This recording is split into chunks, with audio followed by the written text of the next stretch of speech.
So nestled in the rocky foothills of the snow-capped Sword Mountains is the mining town of Phandalin, which consists of 40 or 50 simple log buildings. Crumbling stone ruins surround the newer houses and shops, showing how it must have been a much larger town in centuries past.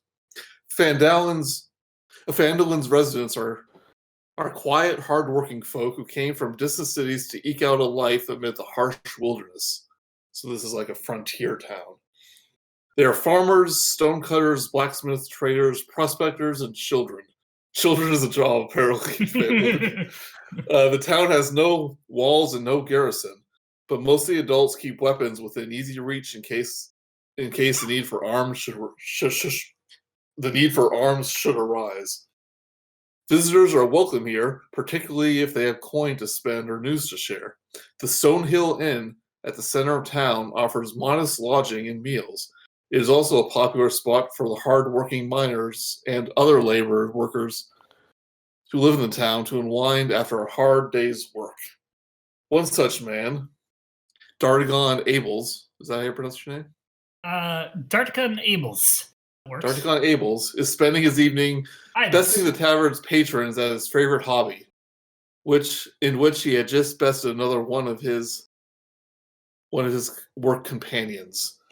So we scene transition Stonehill Inn, where Dardagon had just got another bullseye in the tavern's dartboard. Now you see, we're playing easy darts where you just have to get a bullseye. Real darts, you have to actually add up, all of the things and get a certain score. But I did it easy for the people that I'm playing with because they don't like doing math. And it's, easier to hit a bullseye. Everyone just claps.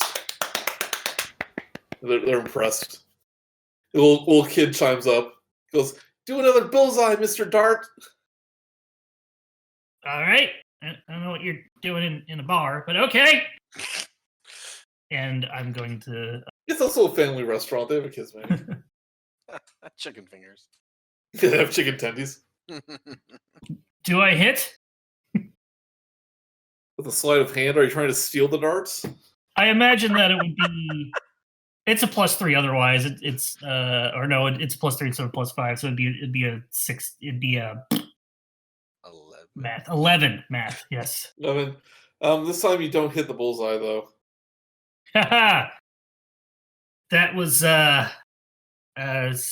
just it happens. Sometimes happens. I'll get one eventually. Hey kid, why don't you go grab the darts off the dartboard for me? Yes, sir. He runs up, grabs the darts. This drunken guy at the bar goes, "Oh, you ain't so good, darts." Nope, I'm the greatest. Greatest of all. At least on all of Phandalin, maybe even all of the Sword Coast. I want a game of darts. Give me one of those, kid.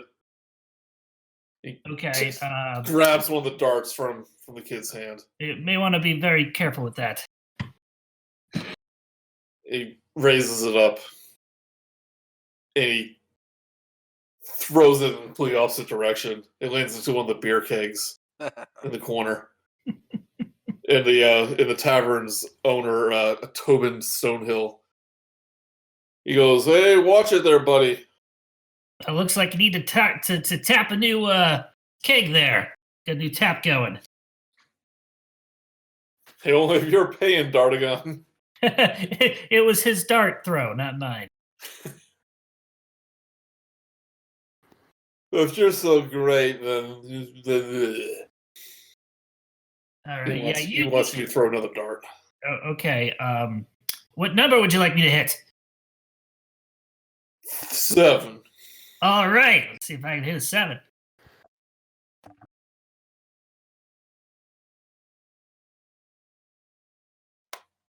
Wow. I believe I hit it straight on the number. Yeah, so you raise your hand and you concentrate. Do you have like a special ritual you do before you try to make the perfect shot? I just kind of pose slightly with the dart up. And then yeah, there's a lady in there that just swoons going, "Ah." as you pose. Got more darts where that came from, baby. So you have your arm up, pull your arm back. Just as when you're about to, you hear a sound almost like a windstorm coming from the outside. Just out of nowhere, it's almost as loud as a hurricane. And it starts right as you throw it. And you manage to hit the 7, but it startled you enough where you throw your shoulder. Ah! I really gotta stop throwing these like they're goat balls. But no one's even noticed. They're all looking out the tavern window. They see almost like a dust storm passing by the town, and they hear this loud roar coming from outside. I'll go investigate the window, see what the roar is. I'll retrieve my dart first. Do it. Yeah, everyone's looking out the window. You hear some panic screams coming from outside. Well, that can't be good. I slowly step away from the window after that and kind of get inside. Do you see you're going outside, or are you just looking out the window? I'm staying inside. I'm kind of backing away from the window after I hear some horrible, blood-curdling screams. I assume they're blood-curdling in character. Tobin, though, goes, "Now, what in tarnation is going on there?" He puts his rag over his shoulder and just walks to the door outside and sees what's up, and he looks around and doesn't seem to see anything, but he sees one of the prospectors that live in the town. He's pointing at the sky and go, "I saw it! I saw it! I saw a winged beast in the sky! It was there, I tell you! Sure thing, grizzled old prospector. Oh, I tell you, it had a wingspan of 40 feet, it did! It caused a hurricane, I saw it in the sky!" One of those giant rock birds, was it? Tobin goes, "You've had too much to drink again, old man. Let's go back to your house. Go back to your house. Calm down." He goes, "No, he look what he did to the old ruins over there." And he points over to one of the ruined buildings, one of the old ruins that were in the town, and it is encased in a solid block of ice. Which building is it? It's one of the ruined buildings that never got rebuilt or torn down in the town. Oh, good. It's not the brothel. It's not the brothel. You say out loud. Mutter under my breath. And in the distance, you hear the roar once again. Well, that's not good. We fade to black.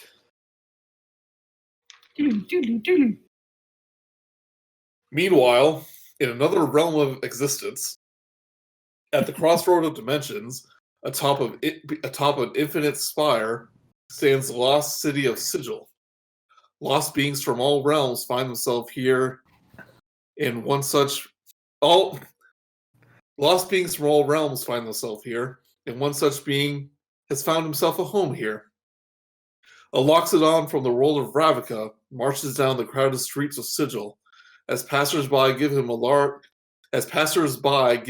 large elephant-like creature room to pass.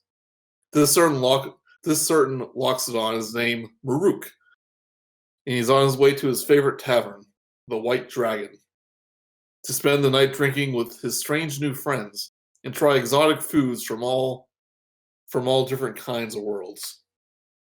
So Murook, you find yourself at the entrance of your favorite tavern in Sigil. Oh man, I am starving. A little thirsty too. Let's go in and slake that thirst, shall we? Yep. So you open up. I open up the door. I enter, and You see. that's not the. Yeah, I see my favorite tavern. Yep, you see your favorite tavern, the White Dragon. And a few of the patrons raise their glasses and go, Murook! As you walk in. You became an old favorite here. Hey, Go ahead and describe your character for me. I am a giant elephant man. I pretty easygoing. Always looking for a good food or drink. Though I do have a tendency to misspeak myself.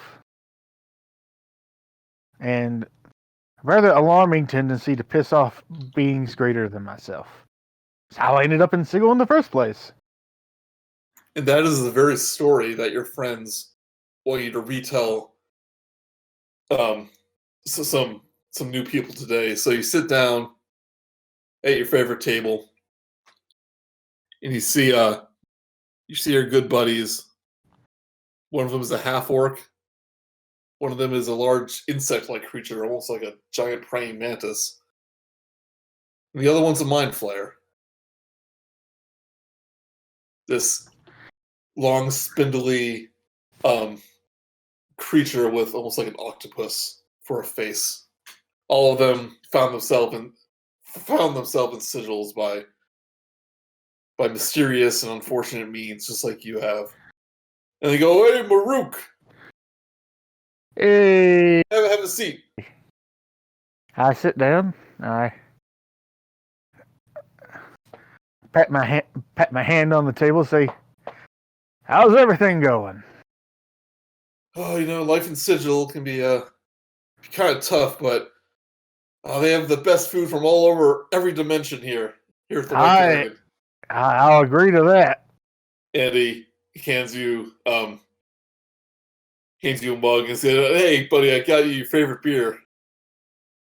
I chug the beer. Straight from Africa. How did you get this? Just all sorts of stuff here at Sigil. You know how it is. You just open your pantry one day and bam, could have the finest steak in all the Forgotten Realms, or you could get a loaf of cheese from another planet. Loaf of cheese, piece of cheese. No,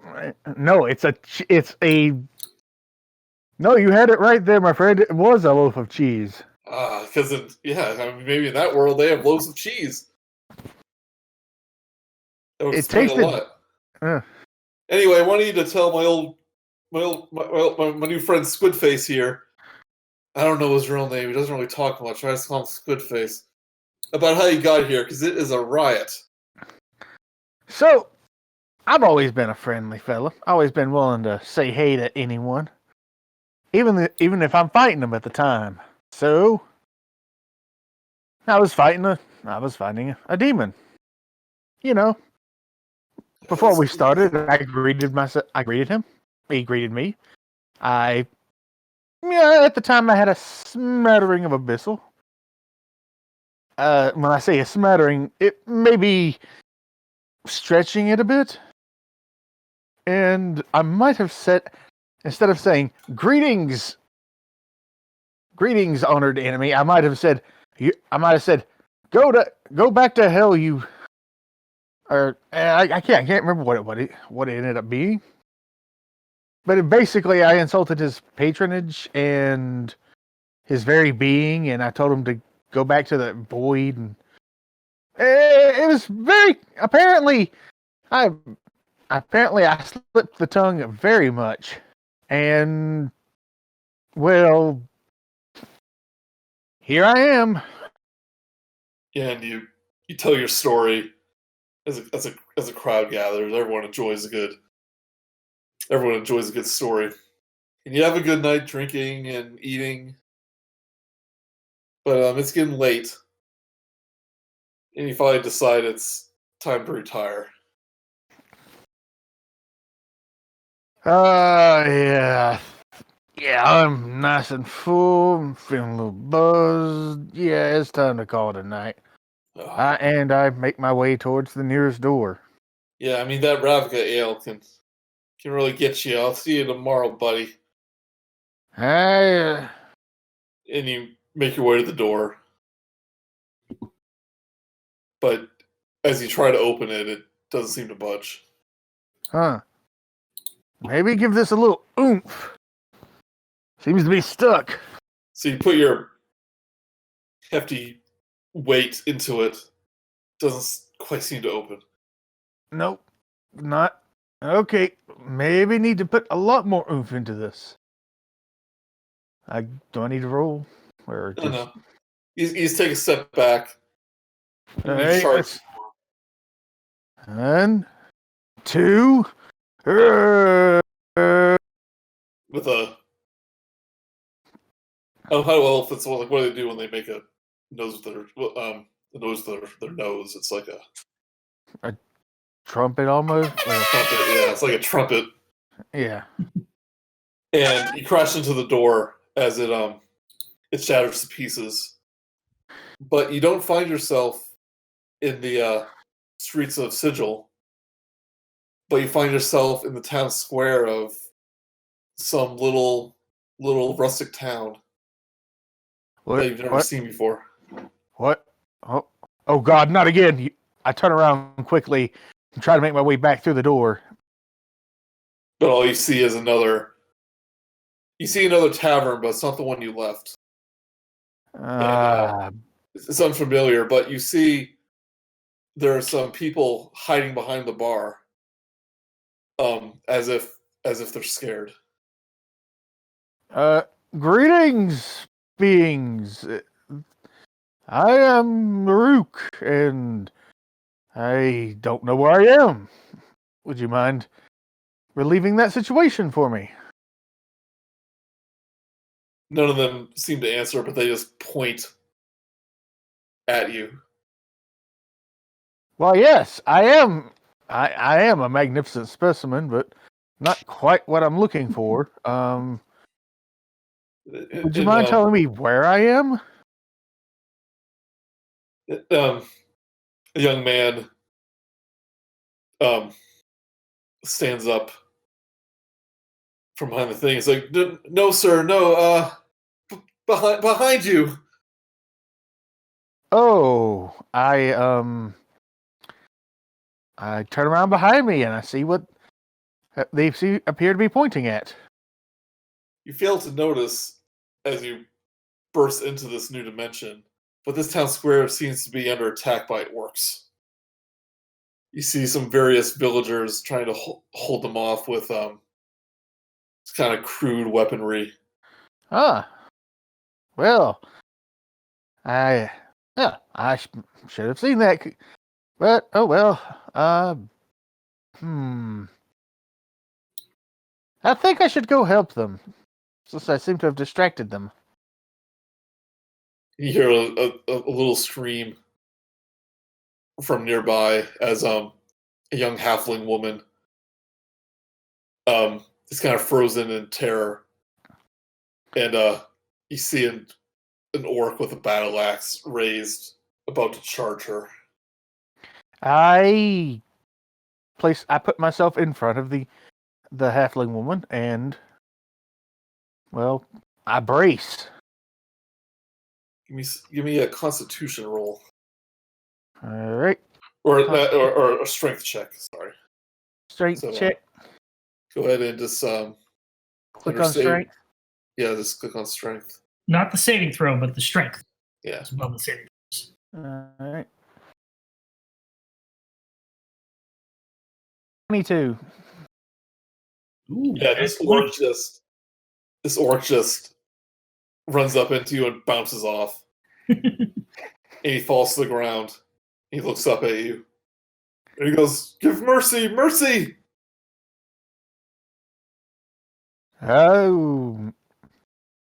Well, not like you could do much to me anyways. Shoo! Get out of here! He stands up, scrambles to his feet, and runs away. And he goes, "Retreat! Retreat!"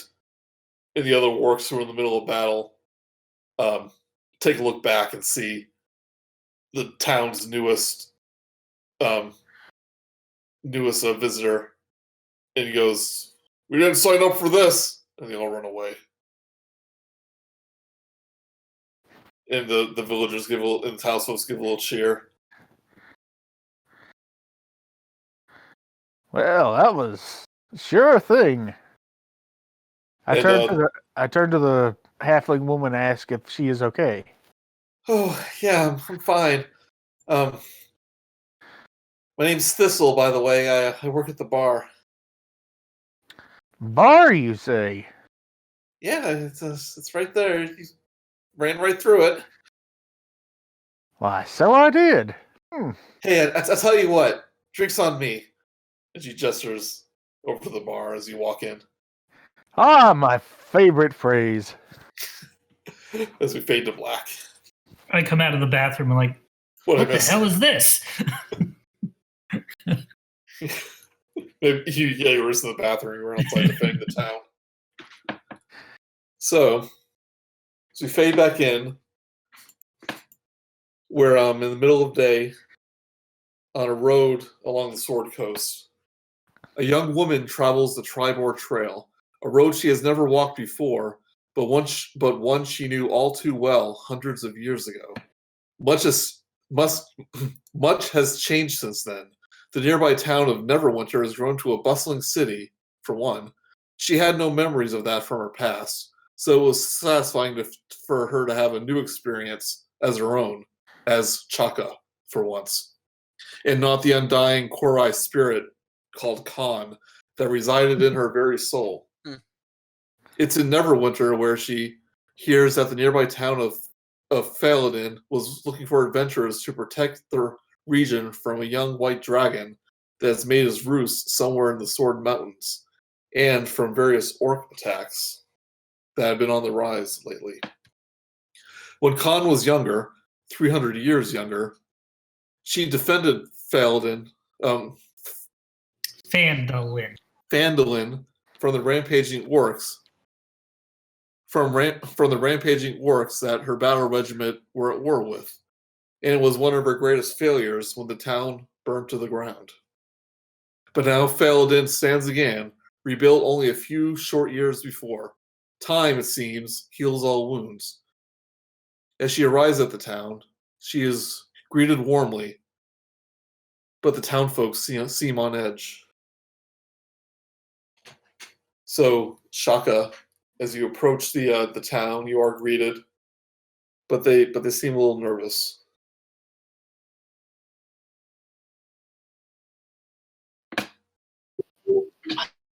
Hello, dear friends. What seems to be the problem?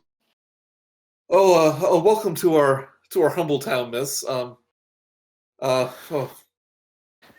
seems like we can't go a few weeks without some sort of bandit attack or orc attack, and we're a little on edge here.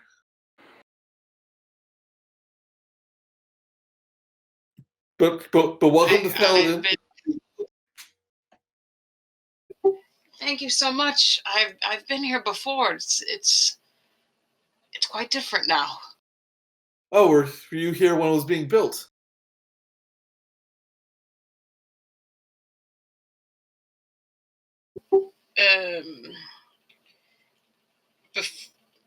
Was this after or before the town burned down? Well, that was hundreds of years ago. We only rebuilt the town a few years ago. The townsfolk kind of looks confused for a minute. Go ahead and describe Chaka Khan for me. Chaka Khan is a Kalashtar. She, by all outward appearances, she looks like a human woman, but she carries the spirit of the Korai within her.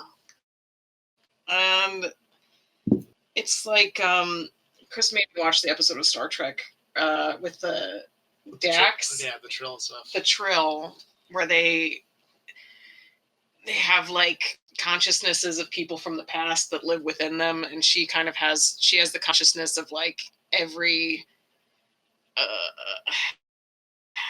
like human before her. It's like it's hard to explain. We were a bunch of nerds. We hear the word Trill, and we know exactly what you mean. Yeah, well, okay, so the spirit that's within her that's able to that's immortal basically is is from this realm called Dalcor. It's like a dreaming realm, and they were kind of kicked out of their realm. Was it like 1800 years ago or something?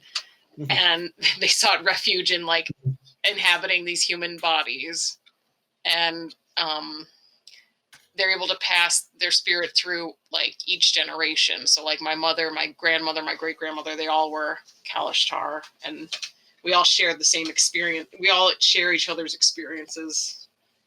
In your current body, what is it like?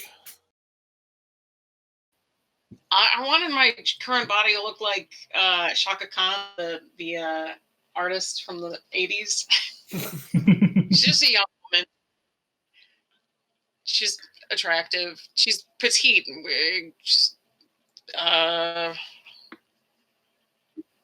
Yeah, she's not much of a fighter. Okay. But she's got a dagger and a longsword. So. I mean, this body may not be as adept with fighting, but some of her past selves might have been, so you like to carry a weapon around. As this townsfolk look confused about your almost backward speak about being here before the town was burned down, your eye notices a rusted statue by one of the buildings, by a tailor shop.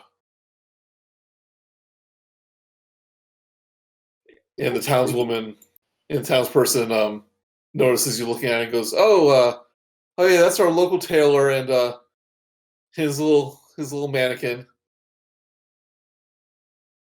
But you seem to recognize this mannequin. Is it BigFellow? Well, as you walk over, to it.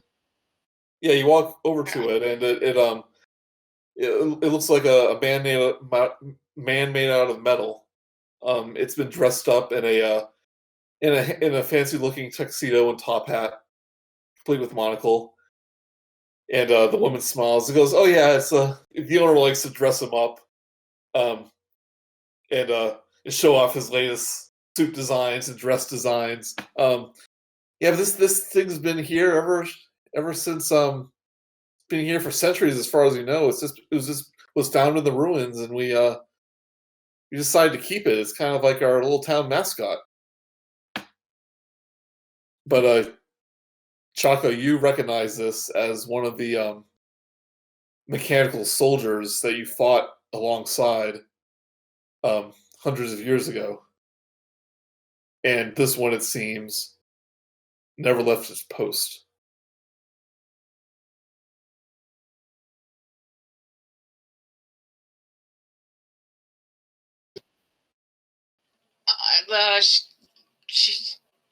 Chaka Khan gets really excited, and she goes up to him, and she turns him on. Yeah, so Amazing. you know Like, he's been he's been like hibernating for hundreds of years, right? I must know how to make him active because I knew him. So you look back at you just think back for a moment about your knowledge back then. You remember you served with many of these Warforged soldiers hundreds of years ago, as you found yourself upon the Sword Coast, quite by accident, and as you were trying to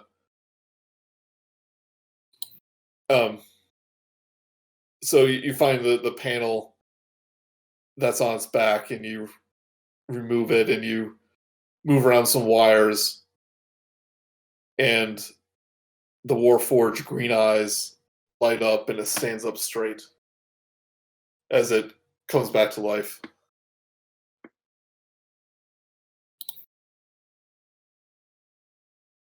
And that would be where Chris comes in.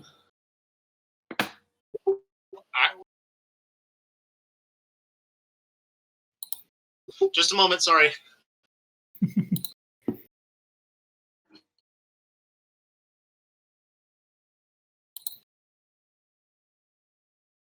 Powering up.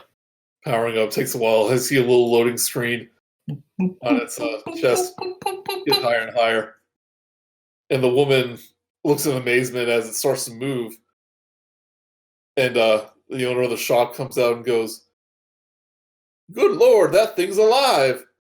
I thought it was just a hunk of metal."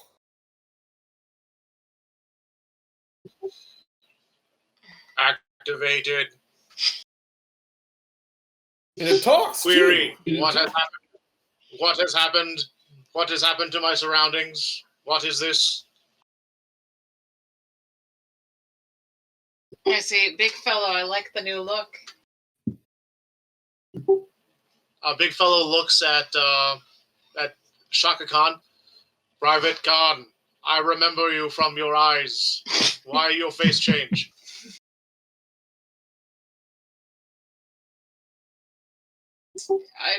I'm a Kalashtar. Have you forgotten already? Does not compute. Several years have passed. Kahn passed away in that battle. Does not compute. Oh dear. He needs a little time to Needs some upload. work. But at this point, a Let's go bunch through more Windows updates. a bunch more people start to gather around at this kind of amazement. Even Darts and Murook come up from the bar as it hears all the commotion. And we fade to black once more. This part, I apologize, I do not have it down Uh-oh. because this kind of changed a little bit.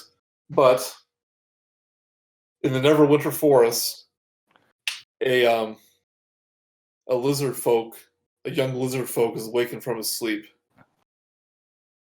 from screams and sound of battle outside of his hut. And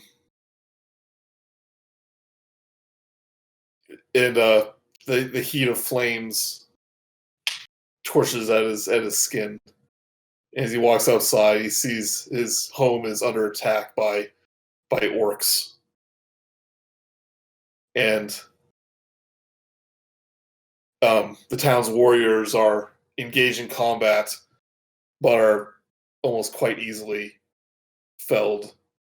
These orcs seem a little bit stronger, a little bit more ferocious than usual. Instead of the grayish green skin, these ones seems to have skin like the color of brownish clay.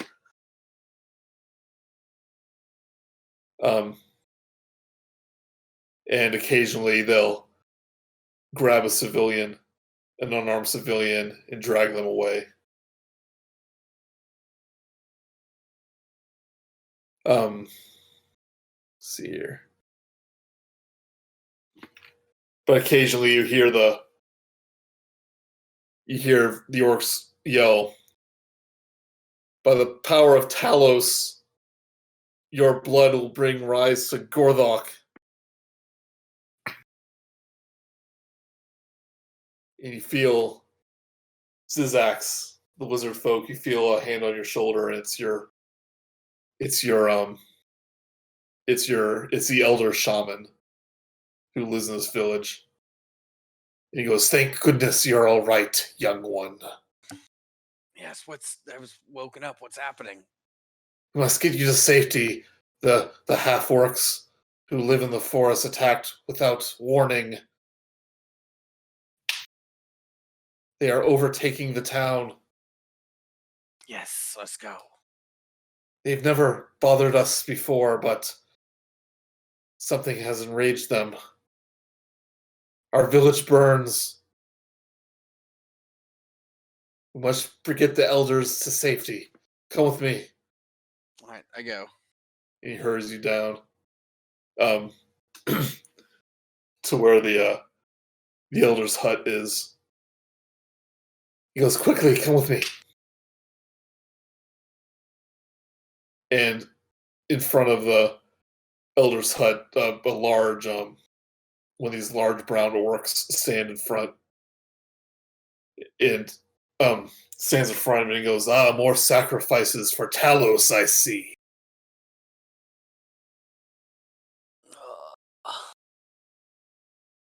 I want to try to hit him. I want to attack him Just run up and attack him. with Thorn Whip. I want to use my Thorn Whip cantrip. So you outreach your hand, and the vines and the plants from the forest kind of react to your will, as a vine just snaps like a whip, hence the name, towards this large orc. But he just bats it aside, and he goes, "Puny plant, not hurt Granok. You and your elders shall be the ultimate sacrifice." He takes a step forward. Does the elder do anything? The elder apparently is in the hut, either unaware or trapped. Oh, the guy I'm with. What's he? Oh, he's one of the elders. He's a shaman. Is he doing anything? He seems to be concentrating, like he's getting ready to unleash some sort of attack. You see the ground underneath this orc start to shake as vines start to wrap around his legs. He goes, "What is this?"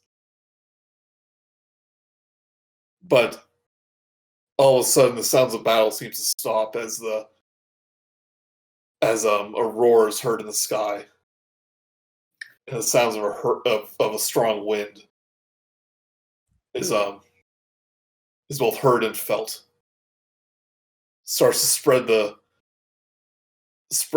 fire even more to the surrounding trees. But you can't quite see what it is because of the dense foliage. But you hear a roar like you've never heard before.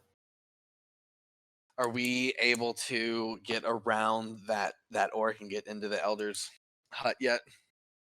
He seems distracted enough. He looks up and he goes, "The dragon has found us. To arms, my brothers!" And some of the half orcs around him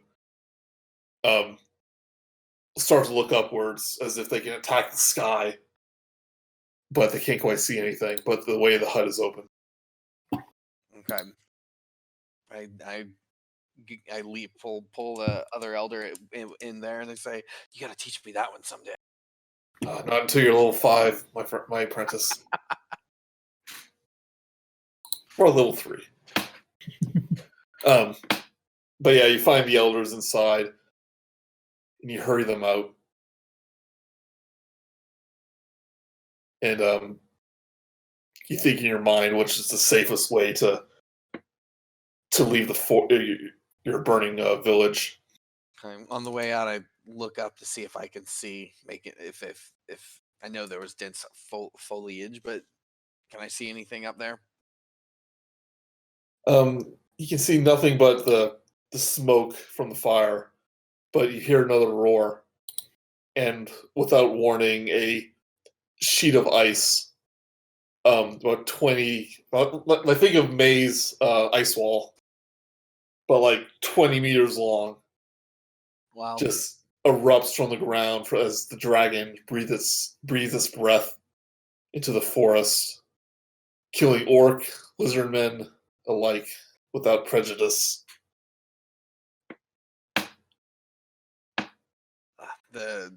I'm just caught staring, and the elder who was with me pulls on me and says, "Oh, we need to go." Yeah, the elder goes, "The rumors are true." And now the fire attract the dragon from the mountains. We've got to get out. And you try to make your way from outside the village. The orc goes, "He's turning around!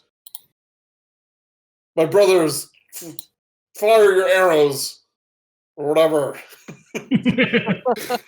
And the orcs start firing their arrows into the sky. And this is this is a chance that might hit this dragon and force it to land.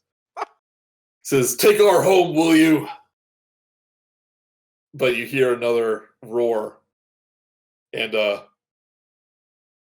another ice sheet, as if by stupid chance, right next to where Zyzzyx was, separating himself from the elders on one side and him on the other.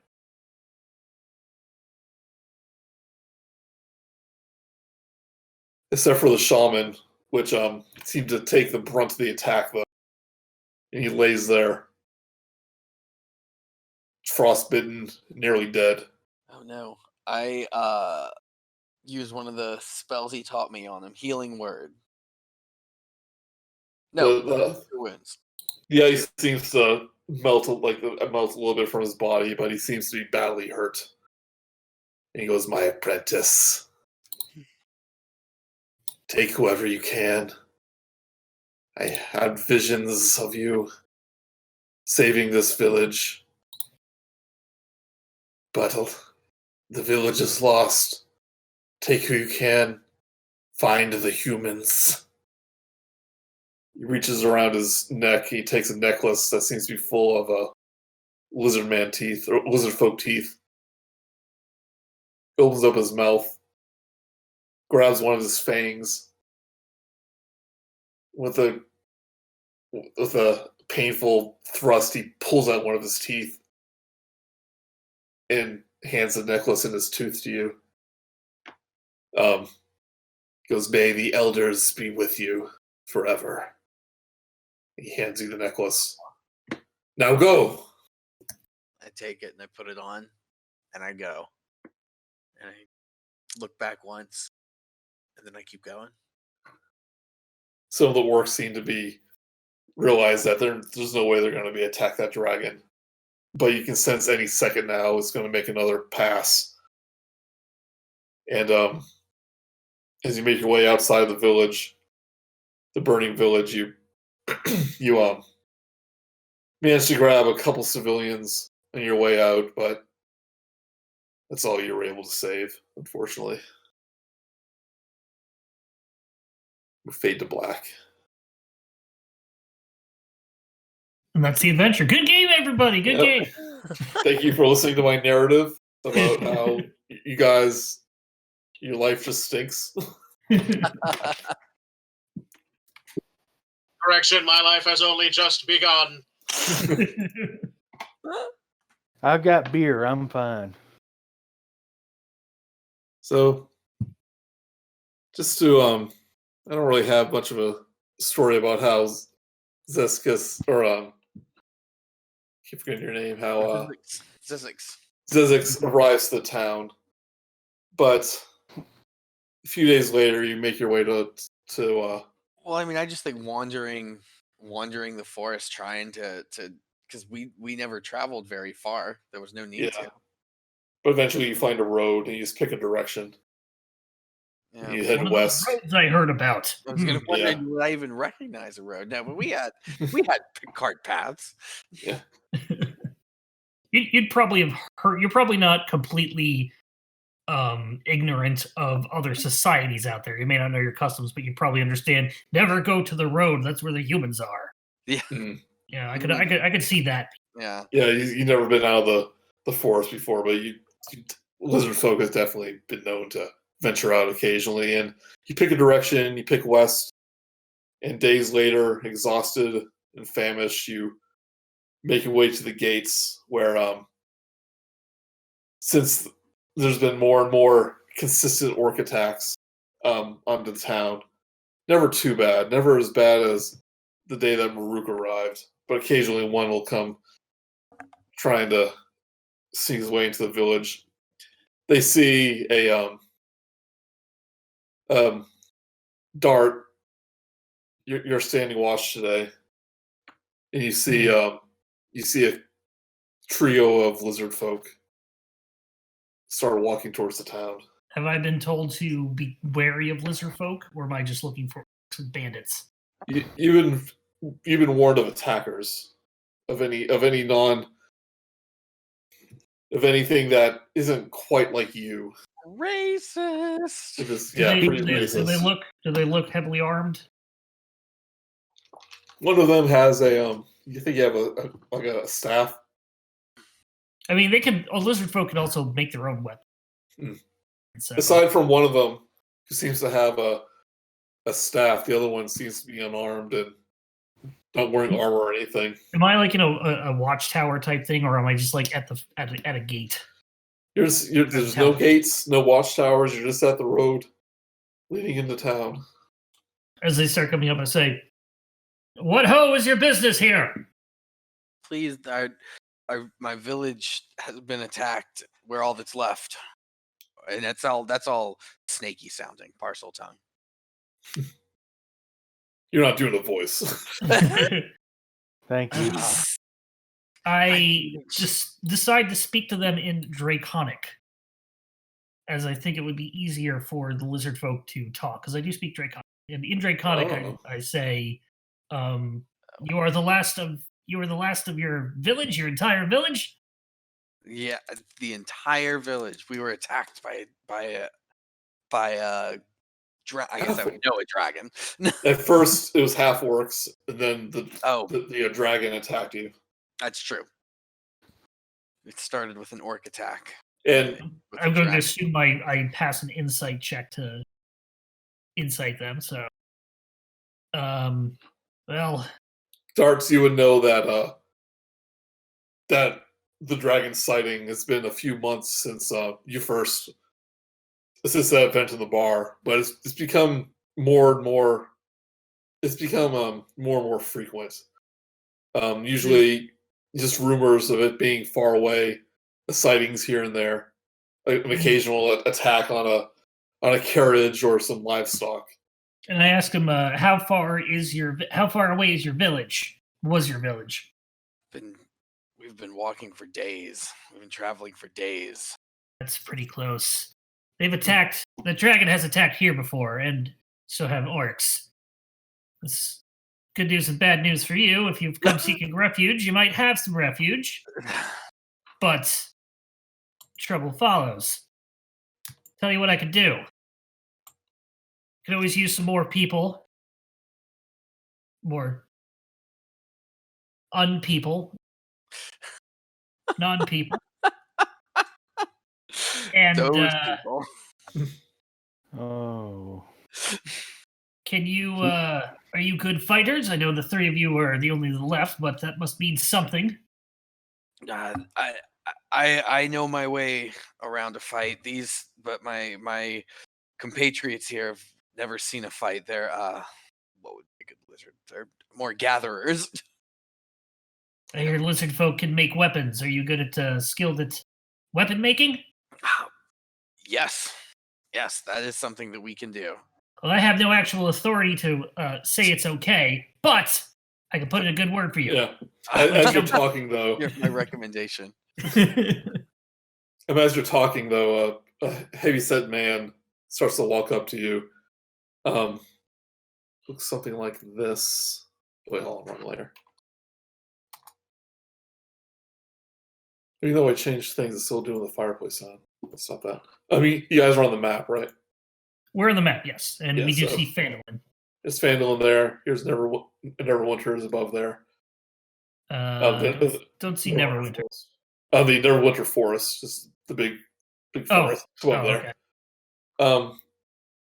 So a heavyset man, as you're talking to him, comes from behind. He looks like something like this. This is Harbin Wester. He's the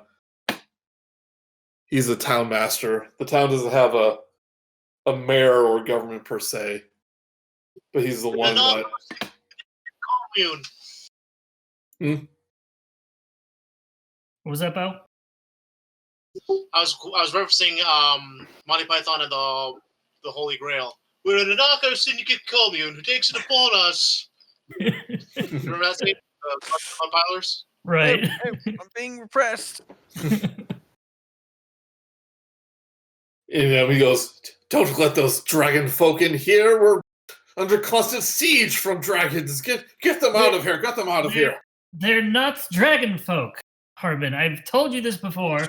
There are dragonkin. There are dragons. There are the rare half dragon. There are dragonborn. There are kobolds, and there are these folk who are lizard folk. They all look the same, but they're not the same. More and more of you, as this commotion has happened, walk out to the town square, including like all of you player guys. Because they could be in league with Cryovane, the white dragon. Yes, we all know the white dragon's name. You don't need to say it every time you see somebody. We get it. I won't allow it. I won't allow it. Won't allow it. No. Let's Harbin. Last I checked, we were low on good weaponry. What, right? Because the provision, old Elmar at the provision station, have been running low on swords and shields and Yes. And you want to know the good thing about these folk? Take a look at their weapons and shields. Those are all handcrafted. As he points to the druid with the staff. I guess he does have a shield. Look, hold up a shield. Hold up your shield. I make one real quick and hold it up. Hold up the shield. Now watch, I'm going to throw a dart right in the middle of it. So Elmar Barthen, who runs the provisions, and he goes, Lester, that is a pretty good shield. Yeah, watch. Throw a dart right in the middle of it, and it just bounces right off because of the way I throw it. He goes, "This." So everyone here is seeing this, right? All the player characters. And they're all gathered around at this point. And he goes, we could definitely use some of their skills over at the smithy. Oh well, I don't know. I still don't trust them.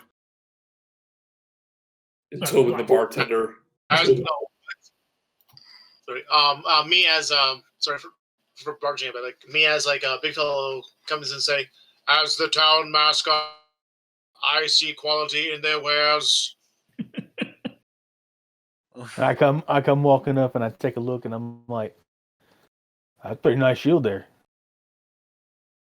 I don't see no reason why they shouldn't come in. Tobin, the owner of the inn, he goes, Wester, how dare you? This town has always been open to outsiders. We house a elephant man, a man of metal. This young lady here is apparently a ghost or something. I'm still a little confused about that. Don't worry, she isn't well. Of course you could stay in our town, especially if Cryovane has made you homeless. In fact, I'm afraid we don't have any spare buildings here, but some of the ruined buildings here are in pretty good shape. I'm sure Mr. Wester will be more than pleased to give you one of those buildings. Am I right?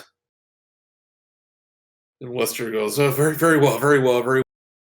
If I see you breathing ice on anything, then you're right out of here, mister. I ignore him and turn to Toblin and say, thank you, kind sir. Your kindness is appreciated. He goes, oh, no problem. You and your friends seem famished. Come to the bar. I'll give you lodging for the night and a good hot meal. Do lizard folks eat hot meals? Like I'm not quite sure. We like a good fish stew. Oh, well, you're in luck. You have a new shipment of trout that came in just the other day. And there's beer. Do you know how to play darts? It's good. I can show you. I have, no. Do not know much about humans right now. I pick up a dart and I chew on it. Everyone laughs. Ha ha ha ha ha. I quickly check to make sure it's not one of my poison darts. And, everyone laughs. It freeze frames as you give a little shrug with the dart coming out of your mouth, and along the screen goes the dragon of Icespire Peak, a D&D Adventure. I love in it. like in like yellow font, and you hear like the Yeah. you hear like a sax in the background. Yep. No, we got straight up Star Trek theremin going on. So thus our adventure begins in earnest. Hooray!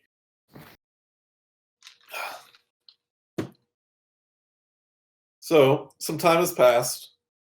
Zyzzyx, you've taken some time to kind of get used to being around humans, but they're surprisingly accommodating. Apparently, seeing a lizard folk in the town isn't too unusual. Especially when there's a giant elephant walking around. Yep, this town has seen weirder. I mean, beings from other dimensions, people made out of like robot men. So you found they put you up in one of the buildings, and they promise, we'll get it fixed up for you. But this one has a few rooms that should be suitable. We'll get a nice some sleeping gear for you. You won't have a bed quite yet, but you know. And Thistle the halfling gives you a little potted plant to put you on the front door, saying this will make it feel more like home. And you spend a week or two have passed at this point. You all get to know each other. A lot of you are outsiders. Darts is very accommodating to you all.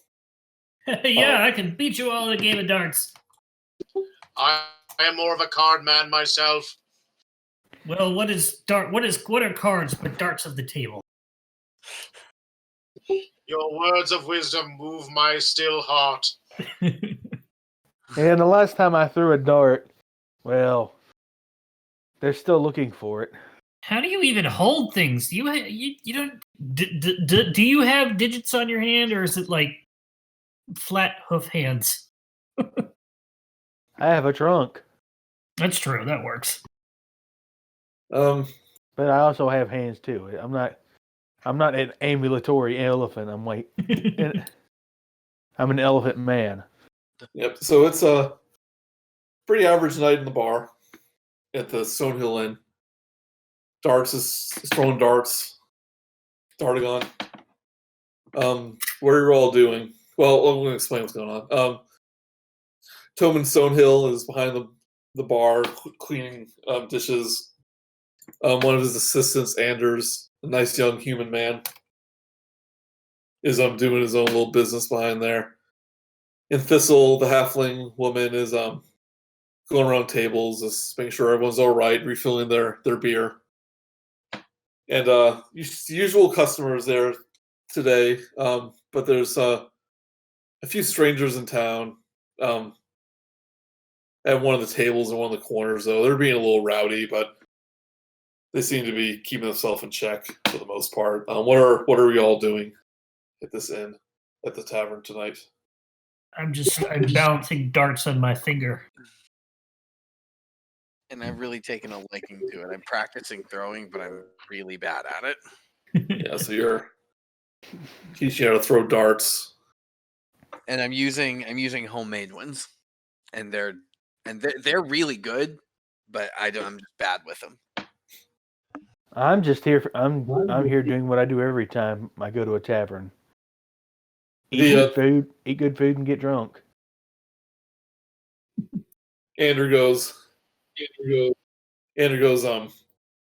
only have local food here, not like the sigil, I'm sure. I can't believe I can't believe not only are you from a different dimension, but you came from the crossroad of all dimensions. Oh, I'm probably never going to leave this town after I settle down. And no worries, my friend.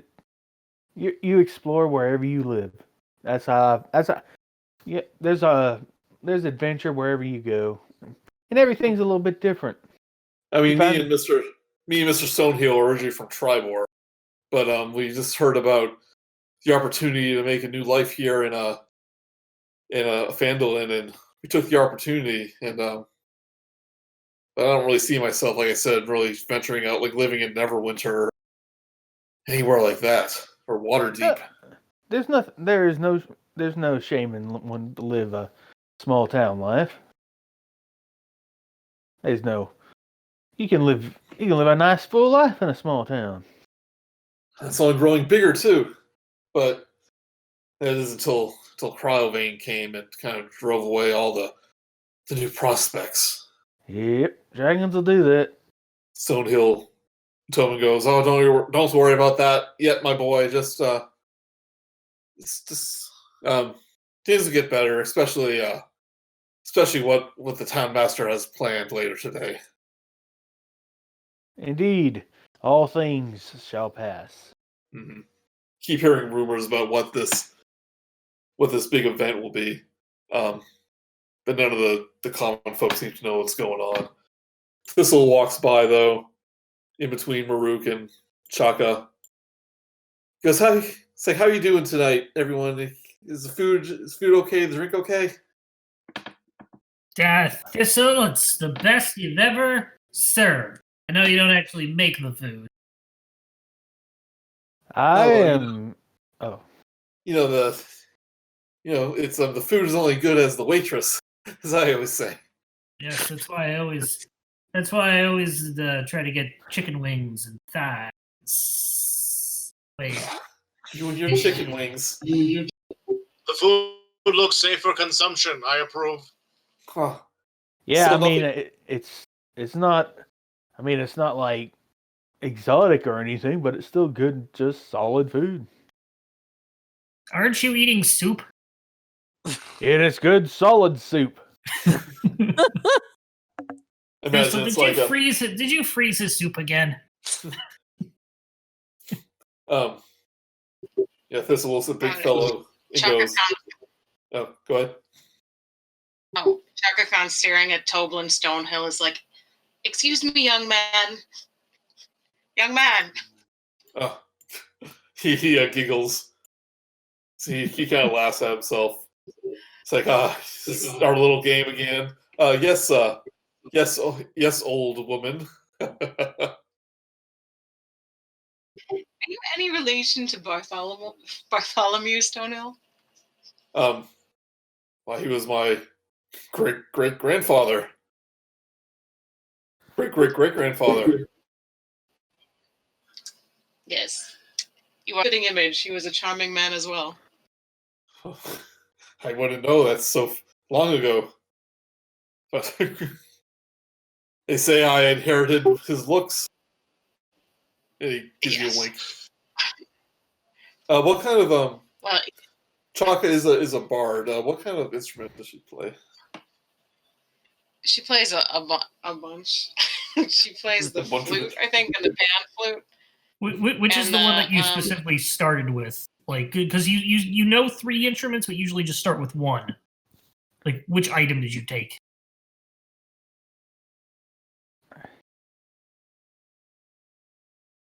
I'm just curious. It's not super important. But, She's looking through her inventory It's right a now. flute, I think. Well, Mm. flute, lyre. She knows the flute, the lyre, and the pan flute. So which one did you start off with? Which one is the one that you currently have on you? The lyre. Okay. She has the lyre. okay. She tries to play it as a flute, but she's really good at it like Yeah. that. A lyre is like a little mini guitar thing, right? Yeah. It's the little harp. And I see her pulling out her lyre, and I'm like, a fellow musician, I see. And I pull out this giant, just like bagpipe out of nowhere. Yeah, I imagine that occasionally Chaka has, provided it in with music. And one time Murook tried to harmonize with her, but it's a little hard to harmonize with a bagpipe, especially when you got the longtime elephant behind it. Is BigFellow actually eating food, or is he just standing there, just like bringing a spoon to his mouth and then just dipping it Click. back down into the bowl? Click. What BigFellow is doing is since being activated, his memory is faulty, and he's trying to slowly regain the memory of his past with the help of Chaka. And what he's doing right now is he's trying to remember how to do card tricks that he used to do a long time ago. Because he remembered he could do card tricks, and he keeps messing up because he keeps using his spell to make things glow on the card that the person puts back into the deck, and he just can't stop doing that. Is this card to Chaka? And it's like, yes, I know it's my card. You get the hang of it, big guy. Thistle goes. And whenever you want to try food, then, just give me a call. I do not need the food, but the base ingredients can be used to make a potent salve to heal your wounds. Uh-huh. And she walks off. Start helping these Good talk. These guys over Talk.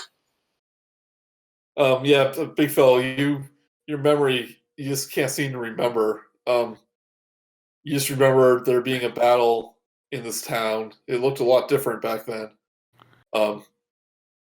And you know that somehow you just weren't originally from here, but you just can't explain why.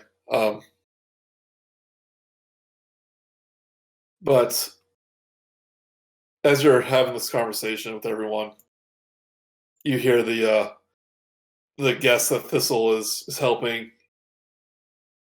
and goes, "Hey, ball wench, we need another round here for me and my mates." And Thistle goes, "I think you've had enough. We have a little bit of limit when people start to get a little rowdy. Then it's time for them to go on." One of them kind of stands up. "I'll leave when I'm good bloody well ready. Go and tell the Stone Cold Reavers where to go." And he puts a hand on Thistle's shoulder forcibly. "So go get us another drink." May I? Yep. Murook stands up, starts walking over, stands behind Thistle, and just glares. So you can move your token, like right here. Yeah. I roll for intimidation. Sure.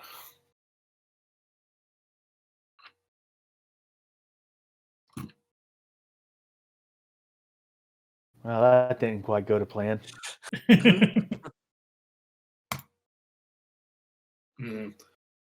This guy seems like a bit of a coward, but he's seen you around. So like the sight of you isn't that intimidating. Goes, "What? Like you like a little bodyguard or something? Why don't you go give me a drink?" I suddenly have the bright idea. I go and grab a drink off the bar, and then I promptly dump it on his head. Classic. This gets Big Fellow really agitated because his drink that he was going to boil down for antiseptic. How dare you take my drink? I had plans for that liquid. And he kind of lets go of Thistle, who kind of hurries away. And he goes, "Oh, you're gonna bloody well pay for that." I use Druid craft to make Well, I don't want to waste a turn on this because it's just. I can create the faint odor of a skunk, and I want to do that in the middle of these guys, and I want to then yell, "He pooped his pants!" And then we can roll initiative. Let's roll initiative. All right, so Dustin, make sure you have your character selected. Oops. Yep. When you roll. Yeah. Don't do like me.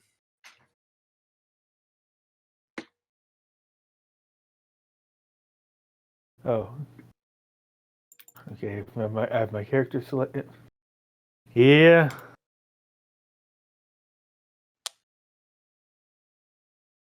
I knew that was coming. It's level 1. We could all die. Yeah. So is that everyone? 1, 2, 3, 4, 5. Yep. Right. Pardon me.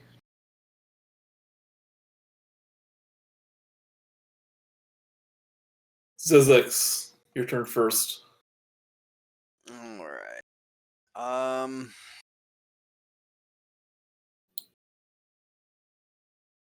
I call the.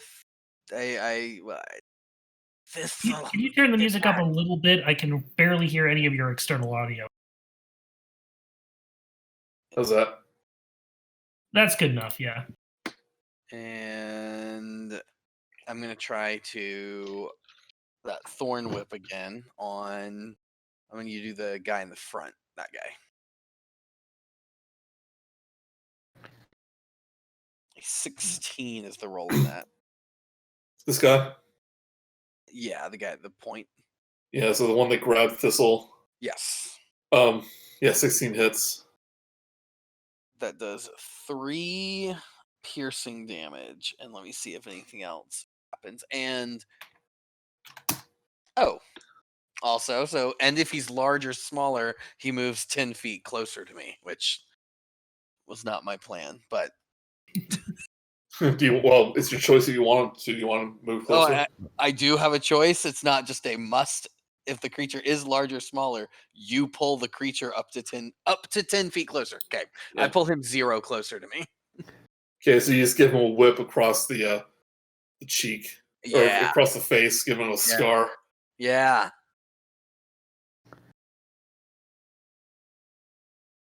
BigFellow, what do you do? I look Murook in the face. You owe me 1 beverage of alcohol, Elephant Man. How do you pay me back? I like your words, Magic Companion. I respond. Can this wait till after we deal with these yokels? My fight is with you. You tell me what to do, or tell me how you're going to pay me back, else I stare at you creepily.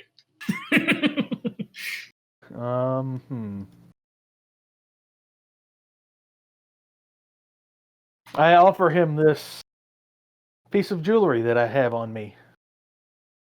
In 6 seconds. Sensors Yeah, I was indicate about to say, rules for combat, Oh. little linear about if you want to talk to each other for a little bit, but keep in mind there is a Okay. there is a battle going on. I'll say. Yep. I'll say. I will pay you back after this fight. For a hamburger I ate today, I'll pay you. For the drink. Your tactic to delay my justice is successful. I shall aid you in this fight. You there, violent man. And I point to the one who was very handsy towards Thistle. You are very bad. And I throw a hammer at his face. Okay. Or one hand. No. This is light weapon, so it's doing both of those. Okay, so I think the one I did is right because it's a crit, so it does why are they different? It's both of those. It's both of those. You add them together. Oh no, because I did and he did it. Okay, so Yeah, but what I'm saying, if you look at the little text, bludgeoning damage, bludgeoning critical damage. So you just add those two together. I'm just wondering why they're different, because I thought crit was maximum. So yeah, you knock this guy across the face, knock him in his skull, and he kind of staggers onto the table, his head bleeding.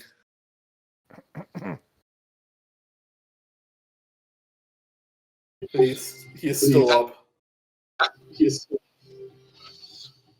Manners are important. Manners maketh man. Well said. And that's the end of my turn. Stonehill goes, Hey now. No killing in my tavern, you know the rules. We have 3 The gentleman rounds. appears to be breathing. We have 3 rounds to drag him out of the bar. It'll be fun. Murook, what do you do? Oh. It's not his turn. It's Yeah, not it my. Oh, did I not reorder the things? No, you did. It wasn't Murook's turn. He had already gone. I haven't gone. Oh no, it's Chaka. Zyzzyx? It's Chaka's turn. Zyzzyx, BigFellow's, Murook. No. Nope. It's right there. It's on my list. Our lists are different. Look at the numbers. Murook 16. Murook has a 2 on mine. Murook, Yeah. Murook has a 2. Murook has 2. Oh, this is from some other time. Yeah. Okay, we get rid of that. Okay, Chaka Kahn. There we go. That's weird. Funny. Shaka Khan goes up to Thistle and takes her by the hand and escorts her back towards Toblin. I'm like, can I do all that in my turn? Sure, yeah. And then I talk to her telepathically and I ask her if those 3 identical sailormen have caused trouble here in the past. She looks startled for a moment, and she's like, "Hello, hello?" Yes, I am inside your thoughts, Thistle. I am a Kalashtar. You can speak to me without using your voice. And she tries to talk it through her mind. She goes, "Like this peanut butter jelly sandwiches?" Oh, sorry. Hello? Hi? Through my mind, walruses? Oh, sorry. I was just thinking of random. Oh, hello. Hi. She goes, they haven't been in before. Don't worry. I've handled worse. They're just got a little rowdy, but I think they're from the Stone Cold Reaver gang. They can be troublemakers.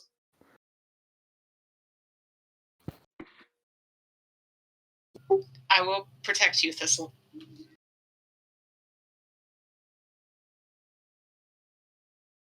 Thank you.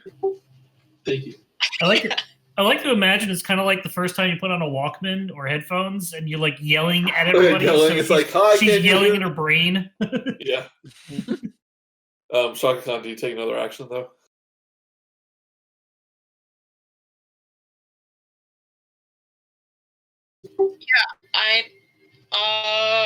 Well, I don't know.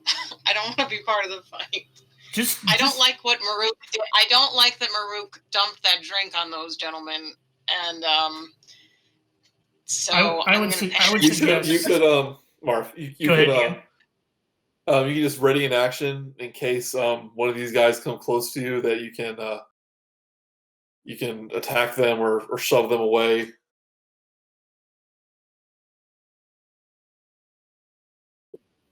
Do I do what? Ready in action. Ready in action. Ready? Okay, Yeah. I can ready. You're saying if one of these guys get close to you, you can. Oh, I'll get my dagger out, I guess. Okay. Darts. I'll get up. See, we always do this, and I'm gonna go here. 2, 3, 4, 5, and I'm gonna go throw a dart at the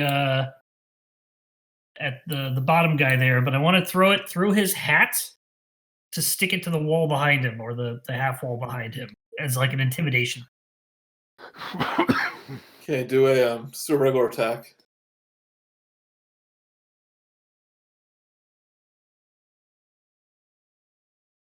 Yeah.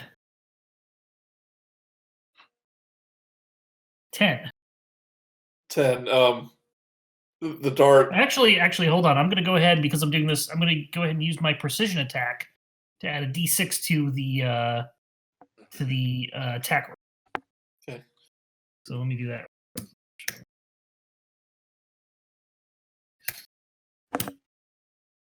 12. The dart whizzes right over the man's head and sticks into the wall behind him. Does it But hit it his does hat? It misses his hat. He does like a double take though. And he goes, "Oh, you're gonna wish you didn't do that, buddy." Yeah, I got 2 more darts to hit a bullseye. I got to really figure out what my voice is for this character. And that'll be my turn. The troublemaker who got whacked in the head with a hammer takes a feeble. He takes out a knife from his pocket. Takes a stab at Murook because he can't barely move. Takes out a little sword. I don't think that's going to end well for. This is a 13 hit. Oh, Look at your armor class. 14. Yeah, so he makes a feeble attempt to hit you with a sword, but it just lazily, It's just like, yeah, he can barely do anything, and he passes out from the head trauma and all. oh, that's one down. The one that you try to attack darts, he runs up to you, pulls out his own knife. For the sake of RP, I'm not going to worry about already carrying a shield, even though you're in a bar. But it's gonna. So he takes a swipe at you. 12. Murook or me? Darts. That is a big ol' miss. Bounces right off my armor. Well, we're bleeding armor for in a bar. The fights, dummy. This other one walks up to BigFellow.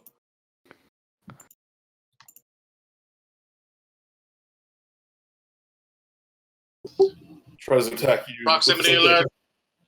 With a 6, but I imagine this pisses off your metal body with a 6. Initiating self-destruct. Any self-destruct. My armor class is 14. Yeah. So he looks up and he goes, "Oh.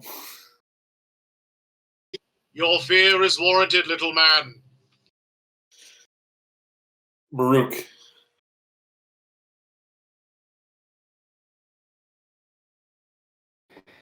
I know this is going to sound. Can I grab him and just toss him out the door? You can definitely grab him. That'll be a grapple attack. So that's a strength contest.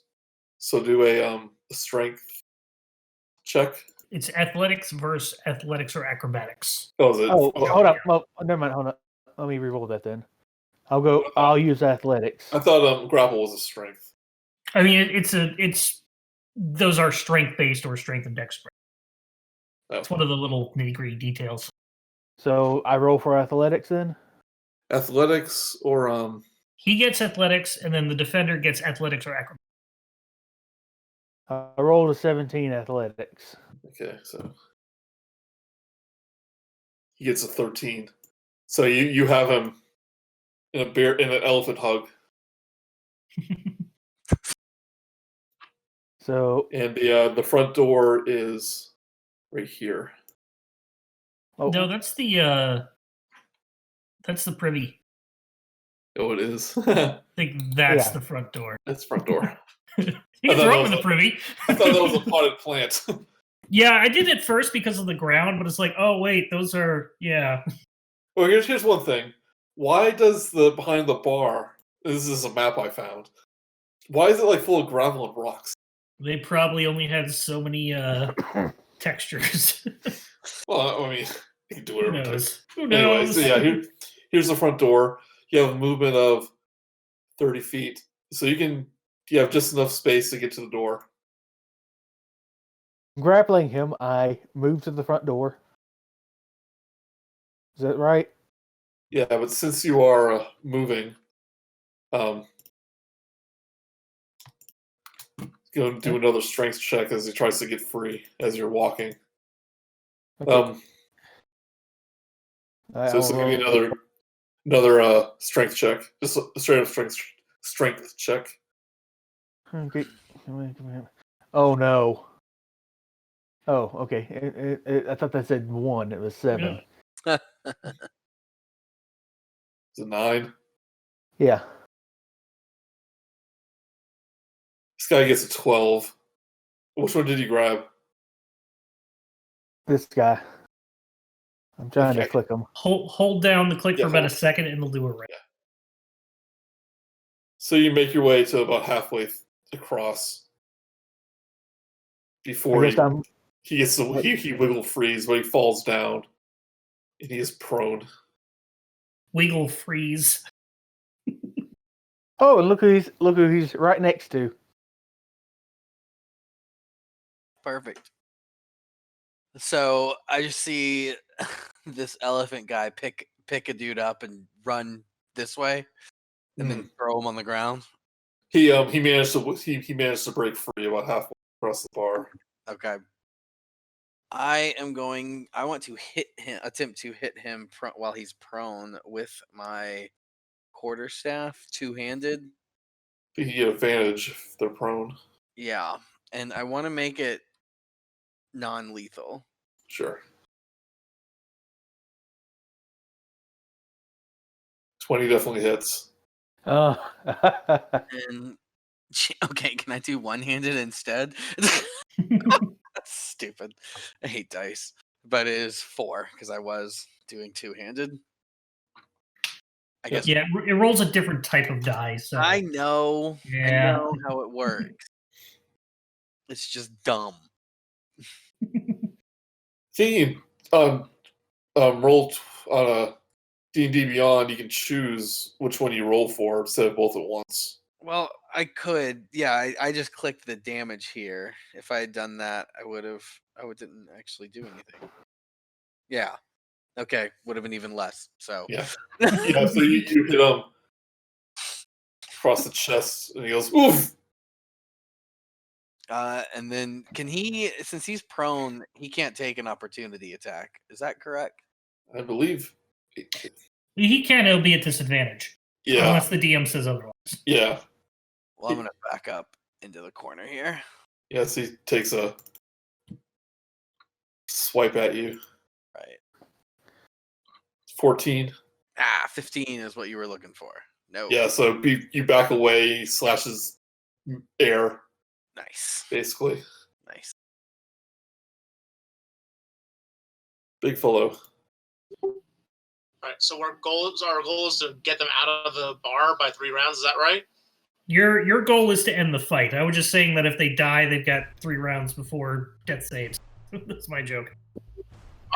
Oh, okay. I thought you were being serious because you're in the bar that often. I thought it was like a character thing you were saying. No. Yeah, but the bar owner would be unhappy if you killed somebody. He already did say that. That's why I switched to non-lethal. Right. So the guy that's on the table now is knocked out, incapacitated. This guy? Yeah, he's out cold. Okay. And my hammer's right next to him, right? Did you do melee? No, you said he threw it. Well, I threw it at him. Yeah, I mean the hammer's right next to him. You can pick it up. I pick up my hammer, and then I move over to this guy, and then I try to, from behind him, I try to non-lethally light hammer him on the back of the head. Sure. A light tap. That's not a light tap. I'm still learning how to scale back my strength. Yeah, so you get a crit. We'll go ahead and roll damage. Do I roll with advantage? You don't roll damage with advantage, but since you got crit, then it should, roll a crit for you. Yeah. All dice so- roll twice. That's crit. Yeah, so you pull back your hand, and it gets stuck, but it's building up It didn't roll crit damage. I hit the thing that were like on the Beyond D&D where it says like damage. I hit that thing. Yeah, click it in the Roll D&D, 20. roll 20's chat, the pink button. It usually knows if you roll a crit or not on D&D Beyond, but It's not letting me do anything. When I clicked it, it's nothing. No, that's a crit. No, he has a +0, and it's for some reason it just says the +0 is like it's the highest thing. Here, I'll click it. Oh yeah, it's not doing anything. Yeah, just roll another 1d4 and add it to that.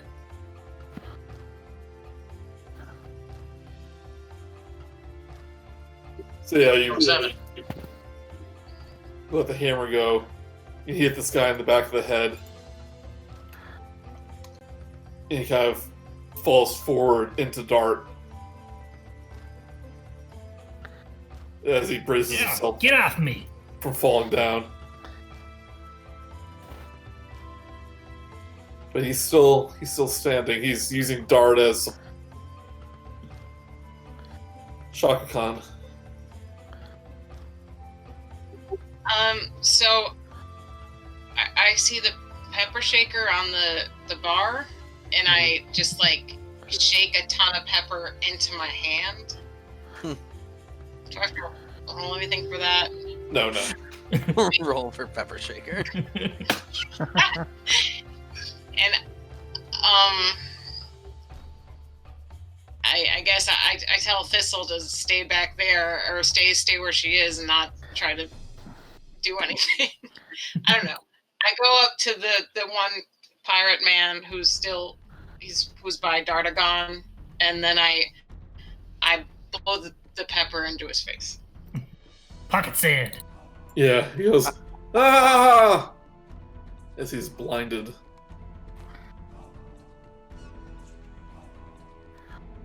Nice thinking. Is that it? Yeah, that's. Do I have to do anything else? That would be your action. The old pepper in the eye trick. Classic. Classic Chaka Kahn. I remember when you used to do that with acid. Classic Private Kahn. Zyzzyx thinks that she's seasoning him to eat him later. See, she was formerly Sergeant Pepper.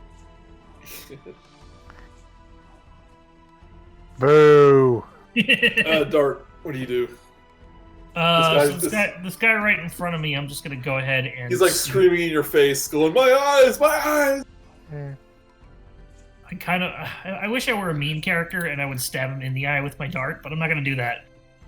I'm just gonna try and like take him and then smack him non-lethally against the wall next to me, so I'll do an unarmed strike against him. Sure. Do that with Advantage. advantage. I'll take 4 damage.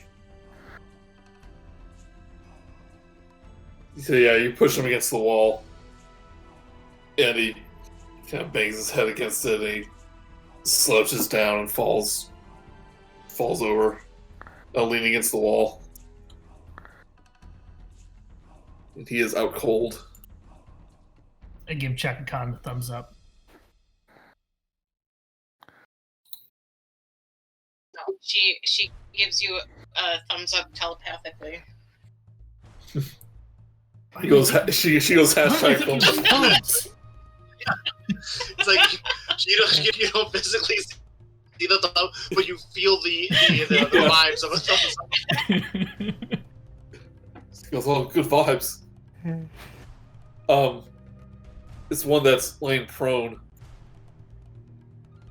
He goes, oh, I'm out of here. And he starts to crawl away towards the door. And Murook, you can an attack of opportunity on him. Well, You can take an action against him, whether it be attack him or try to grab him or whatever. I'm gonna be like, well, let me help you out there, just let me help you out the door, sir. Yeah, I so grab you easily pick him up by the collar. And then I move him over to the door, and yeet. Gets yeeted out the door. He goes crashing on the ground and starts rolling.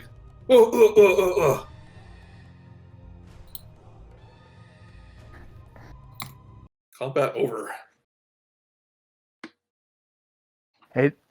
And no one died.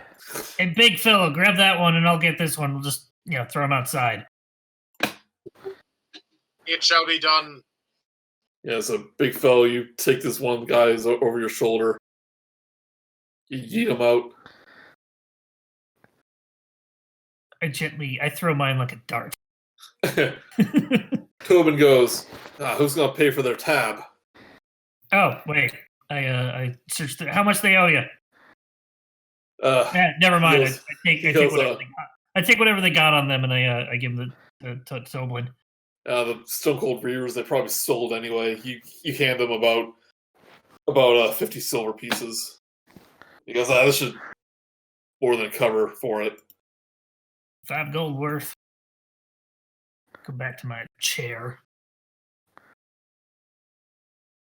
He goes, thank you, everybody. And he tosses a gold. He puts 5 gold coins on the. That's literally what we robbed them for.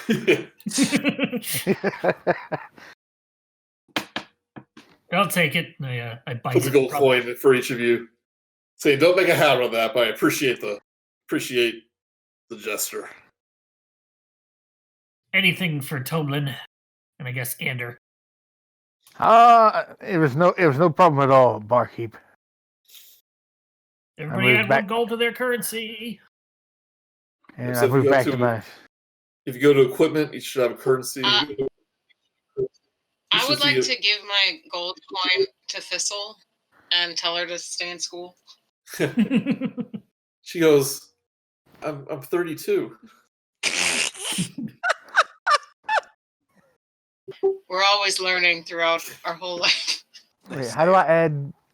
Wait, Okay, where's so the- you're on equipment. You should see currency. There's a little side. It's a little bit to the side of the top right of the equipment Yeah. tab. And Hold you on. just put a 1 in the gold thing, and then you hit the add button. 1 gold. Add.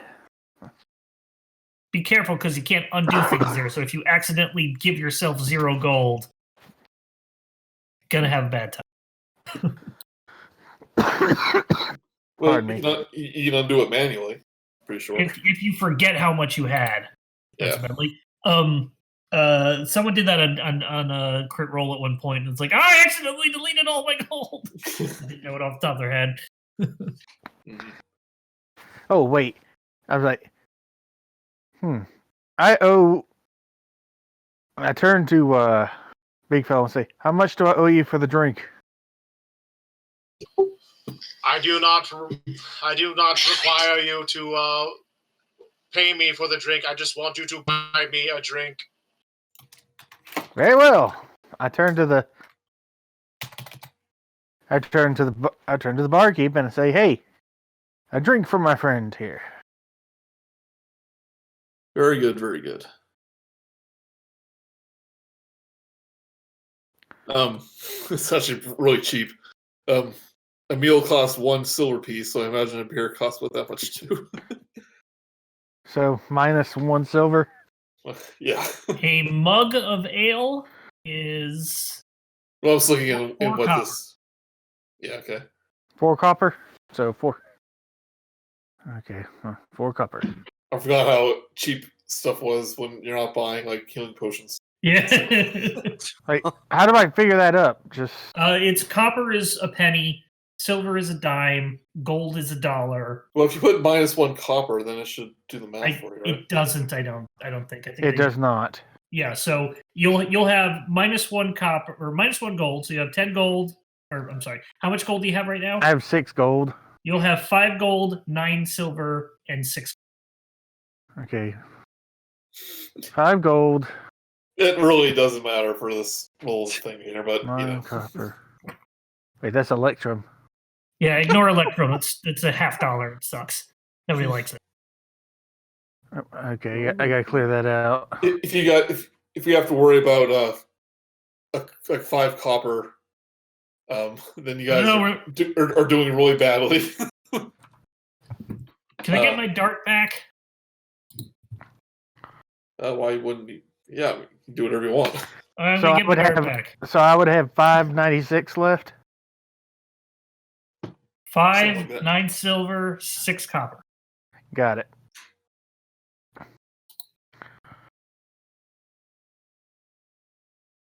So yeah, that was a lot of excitement for one night. And here tomorrow is going to be a big day. So something's important's happening. So you spend a couple happy hours at the bar, but then you all retire back to your homes. Murook, the bartender's offered you a room in the inn upstairs because you provide entertainment. Oh, And business has been slow, so they have plenty of room upstairs for you. that's nice of them. BigFellow and Chaka Kahn, you live in a room above the tailor shop. They offered you a place since BigFellow, that's been his home for years and years. I'd say they offer her a room. My room is this place I've been standing for like centuries upon centuries. Oh, so you just like stand. Yeah. Imagine you My- put on like one of those pajama caps. Yeah, Right. You might want to have the elements in your mind. I mean, you're the town's sensory at night, since you don't have to sleep. You just keep a lookout. And you guys have a good night's sleep. I don't think you have to worry about hit points or spell slots. You guys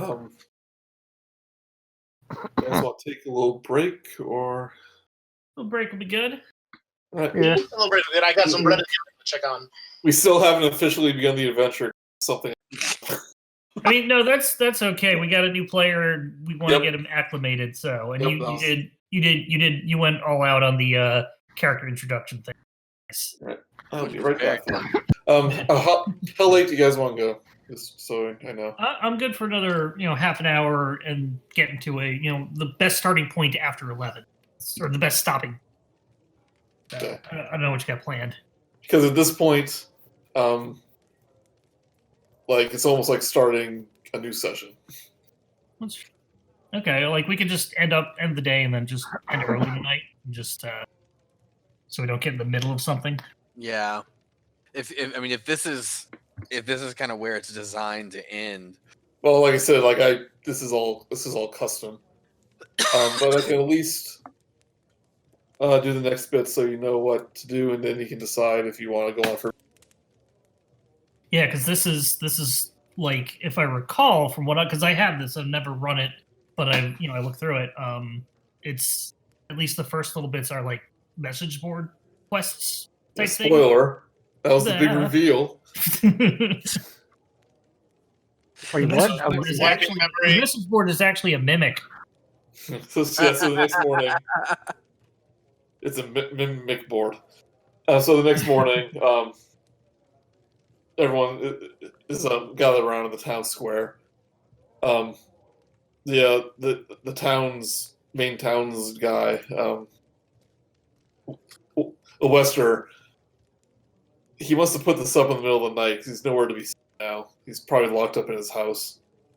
But he put up a message board in the town square, and Tobin kind of takes it upon himself, and he goes, "Oh, the old coward is locked up in his house, too scared to come out during the day anymore." Anyway, since we've got a nice party of adventurers in this town now, we thought maybe if they're willing and able to help doing some odd jobs around the Sword Coast in the surrounding area, help prepare people for any attacks that may come by. You never know when the dragon's going to show up or band of orcs are going to attack. Some people need some help, but maybe we could have some help by some of our allies. So here it is. Here's the message board. This board is adequate. I like it. Oh, that's cool that they actually give you an actual message board for the cards. No, I made that. Oh, you did? Okay, but they Yeah. give you the cards, right? As Yeah, images? here's the cards. Yeah. Yeah. Okay, that's cool. That's clever. So there's 3 posts on the board about various various things that need to be done. You see, there's some dwarfs that are at a local excavation site. Joey, they're all the same. All the same? They're all the same. How that happened? They're all the same. I take it back. That is weird. Either something glitched up or you accidentally grabbed the same thing 3 times. Give me a minute. In the meantime, all these people have the same problem. the picture I just posted of D&D stuff is something from the new Tasha's book, which is a mimic colony. So I guess people learn to live with mimics. That's interesting. I love the picture where like everything is a mimic. It's great. Oh, hey, there are cheese loaves. Oh, it's Velveeta. I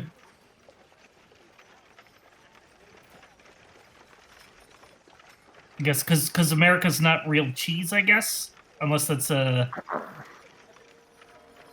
American style. American cheese is a real cheese. It's just a type of cheddar.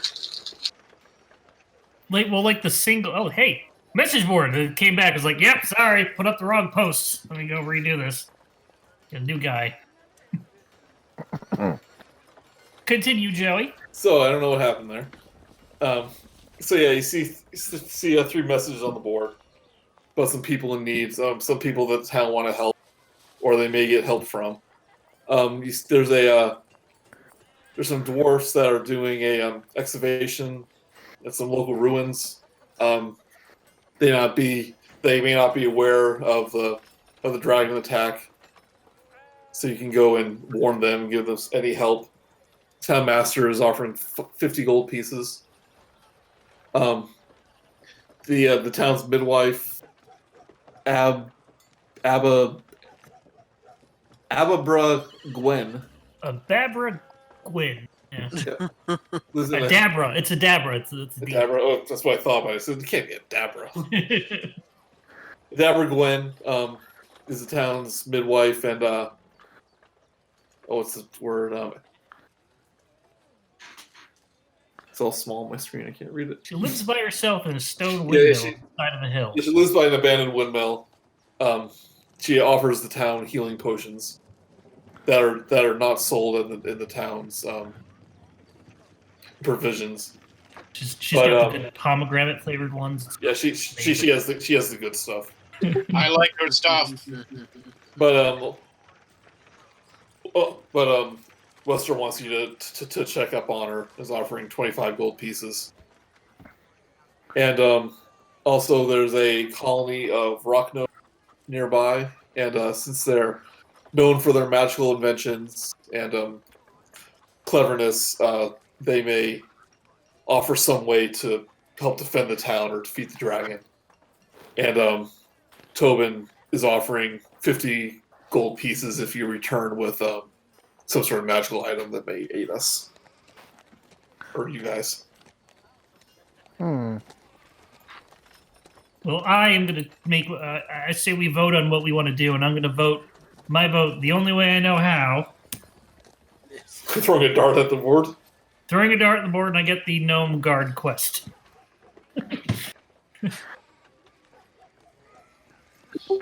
I like it. I think I would like to go to the Gnome Guard. Gnome Guard!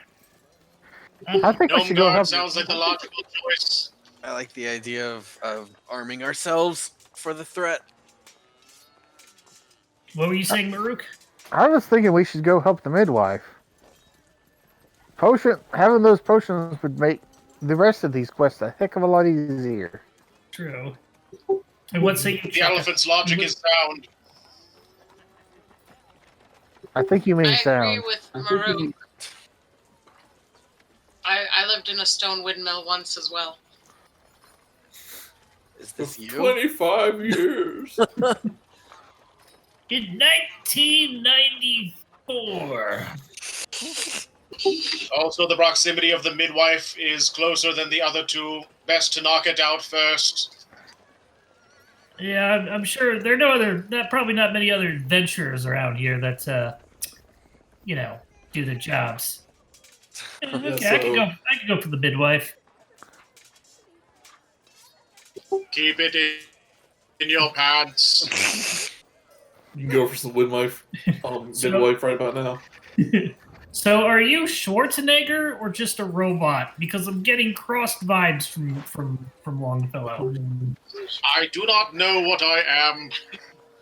I'm getting the giant head from Rick and Morty. Joe Big made giant us head also from from Third Rock in the Mr. Sun. I'm going with a bit of Mr. Pump from the Discworld series and Mr. B from Clone High. I just pick a voice and then I forget what I do the next time I talk. Yeah. Same here. Like, my character is a bit damaged in the head, so I thought it'd be part of his character that he doesn't really stick with a regular accent or cadence. That makes sense. So Makes sense. Umbrage Hill is about a 10-mile walk. You just cross some lightly rolling hills. Is that where you guys are deciding to go? That's the Yes. the old maid, right? Yeah, to help The old midwife. Adabra. Sounds good to me. Right, just give me a minute. Oh no, we have to fight her. She's a hag.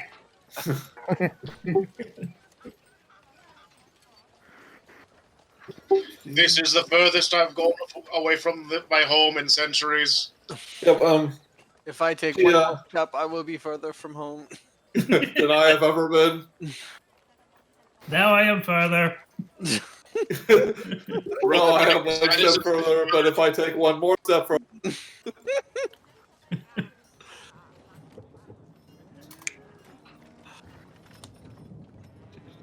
Every day I stray further from home. If I lean forward, I get there before you do. Ooh, cow. Cows. The cows. Brice, your avatar's in game. It is. Sorry, I had his mouse pre-prepared, so I got to drag everyone over. That's fine. Like we said, we don't need to go that much further. tonight. This is a pretty short one, Okay. so I'm glad you picked this one. Oh god, she is a hag. TPK. It's over. Yeah.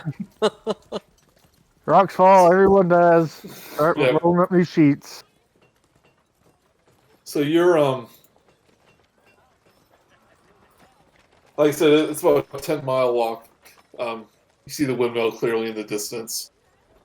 And you get closer, you see a winged creature kind of circling the windmill. Is it a blue dragon? Its flight is a bit erratic. It's like dipping. It can't do like a straight path very well. But you see it kind of circling around, getting lower and lower as you get closer. Can I roll perception to get a better look at it? Sure.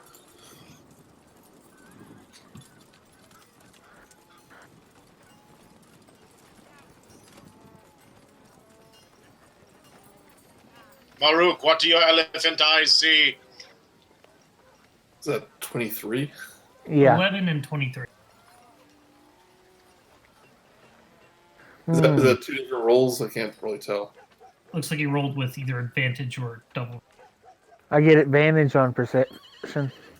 Oh, you do? Yeah. All perception? What is that from? Is that just one of your skills that you choose? Yeah. Okay. Oh yeah, because I thought it was funny because I thought elephants had bad eyesight.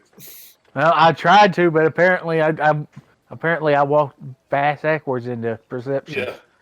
Yeah, you can clearly tell that it is not Cryovane the White Dragon. And with this roll that high, it has like leather. It has a leathery wings like a bat and a face of a lion, and the body of a lion, and you know it as a in a tail like a scorpion with nasty looking barbs on it. Oh, that sounds like a manticore. Exactly, you can easily tell that it is a manticore. Well, fellas, I believe that might be a manticore. What's a manticore? It's one of these things. Nothing. What's a manticore with you? Oh, a few So- pounds. Yeah. So you see this thing start to descend upon It's coming right for us. no, it's heading towards the And windmill. bear pig. Oh, it's going away from us! Quick after it! Hey, come on, everybody! This is my voice. I gotta remember this is my voice. So by the time that you make your way towards the we should probably be down here.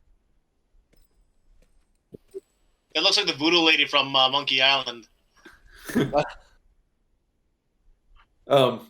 see the manticore like kind of banging its paw against the front door of this windmill, going, "Let me in! Let me in!" It's like that meme of that guy that goes, "Let me in!" That'd be Eric Andre. Yeah. He turns around and he slings his tail, and a couple of barbs hit the front door, but it seems to be holding steady. And you hear from one of the top story windows, you see a face peer out. I'm just gonna move her over here so you can see what she looks like. Of Adabra. And she goes, "Hey, you down there, help me out there! Get away from here, manticore! Get off my lawn!" He just goes, "Let me in!" So, turn to Murook. "I'll let you out!" Are manticores, like, evil? Depends. They are lawful evil. And what type are of? Well, depends on what you think of as evil, but yeah, usually they're not saints. They're probably monstrosities. I'm assuming you're asking if they're beasts or not. Yeah, they're Yeah. monstrosities. Okay. Yep. Technically, they can't talk either, but oh well. It's whatever. Yeah. Never fear, we are here! And I put out my shield. By the way, I have a shield that is a dart board, and I stick a whole bunch of darts onto it, and that is where I pull them off fight. Oh, that's cool. Ah, the battle is joined. Nice. The manticore turns around and he looks at you. Excuse me. He goes, "Who are you?" We're the windmill inspectors. "Windmill inspectors." I am many things, but as the present, I am a fashion queen. "Tell this human to open her doors." Why do you want to go in there? Why? "I have use of what's inside." Did you say you could have it? "I take what I want." And he rams against the door again, and it begins to buckle a little bit. Hey, no! Stop it! Stop it! "I need it." And he, Was the quest out? Was the flyer only to just see what was going on at the windmill? Because if that is the case, we have fulfilled all the check. No, we gotta bring the lady back. Yes, it would. I don't think it fulfills the spirit of the quest if we just leave now. Lady, can you just give him what he wants? This is very big and dangerous. It might be dangerous for her to give it to him. "This Why do you thing hasn't stop- told me anything. He's just trying to get in here. He's just rambling on." Hey, look, Mrs. Manticore? I don't know. But So, Can I use my telepathy to find out what the Manticore wants?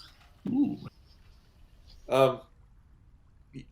You don't have to speak to him telepathically. He is just speaking English, but you do speak into his mind.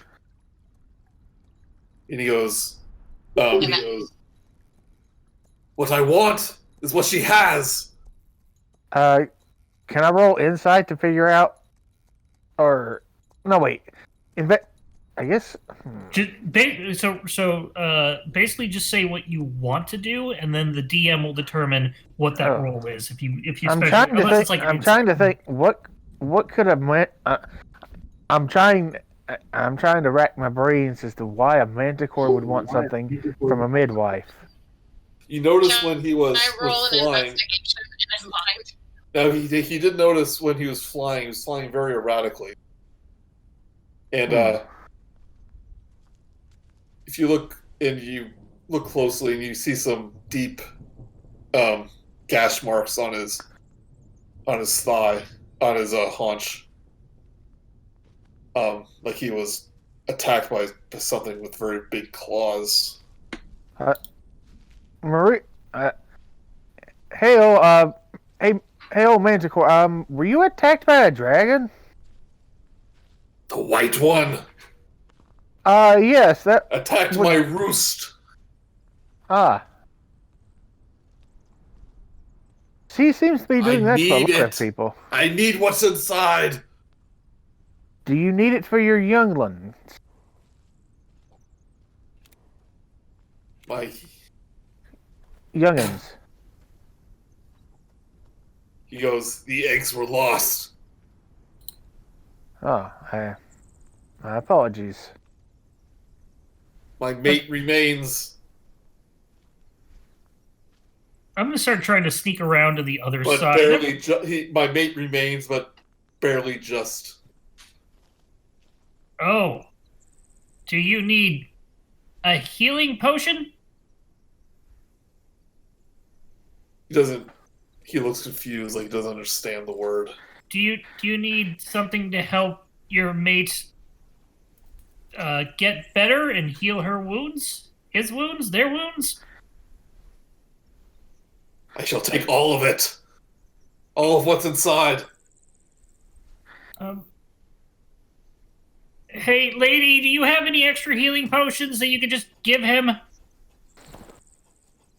If I gave him all my healing potions, I would be out of business. Can you give him like 2? You don't think she doesn't think that would be enough? No, I think I have a bad feeling that this Manticore is going all or nothing. He seems desperate, though. Yeah. And If it is injuries you need to mend, I have been trained as a field medic. Do you know anything about Manticore health? I do not know about Manticore health, but I know if I put this rag with some salve on it, it does make bad things go away. Is he holding like a potion of acid or something? No, he's actually like holding actual like medical salve, like a field bandit. Well, He doesn't quite remember what the words are for it, but he knows it does this thing. Okay. so are you trying to approach the Manticore? I ask him if that kind of service is what he requires, and if I could oblige him, if I could attend to his wounds. He looks at the scratches. Goes, the wounds run deep. I got plenty of the liquid stuff. Do a persuasion.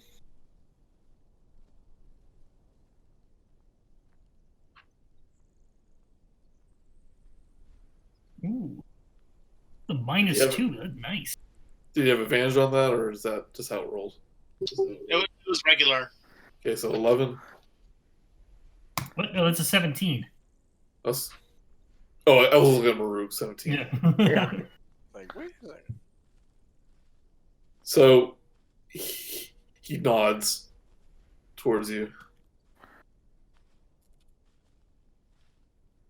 I shall now administer the healing ointment and bandage, and I begin to tend to his wound. Yeah, it not only looks like a deep slash across his haunch, but it also looks like was burnt. And by this case, it's burnt not from the heat, but from the cold. And You and, has frostbite Yeah, frostbite so- as well. yeah, it looks like turning like black around the scratch marks of the. That's right. So like So you Yeah. to save part of your wound, to save this leg, have to amputate some of it off. Oh no. Oh no. He doesn't Oh, like no. that. You have Yeah. permission to cut away the frostbite. He growls at you and saying, "You shall cut nothing. You deceive me." Very You well.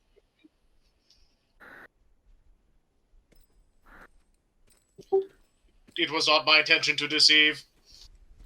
Liars. I shall take all of it. No. He turns towards the door once again, but does anyone else? I'm gonna step forward. I was like, we need it for the town. Those were made by a human and they're for humans. We tried to help, but you won't. He's being unreasonable. We've tried our best. Yes, what the elephant said. Unfortunately, this will only be solved in battle. As almost like a last-ditch effort, Abra does throw one healing potion out the window. Say, "Here, I can spare one. I can spare one." He looks at it and goes, and he paws at it. Bring that home to your mate and have them drink it. Take it out of the glass bottle. Don't eat the glass. Well, BigFellow, why don't you pour the potion on for him? It won't be enough. Won't be enough. And Why don't we pour on the he first kinda- potion and see if we need some more? he kind of cries out in pain. And he Yeah. kind of buckles under the weight that he's putting on his leg. But he looks angrily like, "You just don't understand. I need all of the potions." How many do we know? How much? Ask whatever her name is, Abracadabra. What? How much she has in stock and what would it go for? How much She says she has. She just yells down, "I have 5 left, not including that one. These take months to make." And what would you get for those if you sold all 5? You would know that each one's worth 50 gold. Yeah. Oh, okay. yeah. Not a whole lot I can help you with there.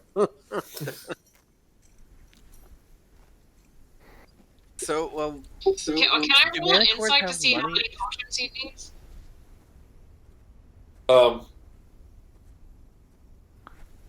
I'd suggest that would be a medicine check. Yeah. Like the Manticore probably doesn't know how much he needs. He says he just needs all he can get.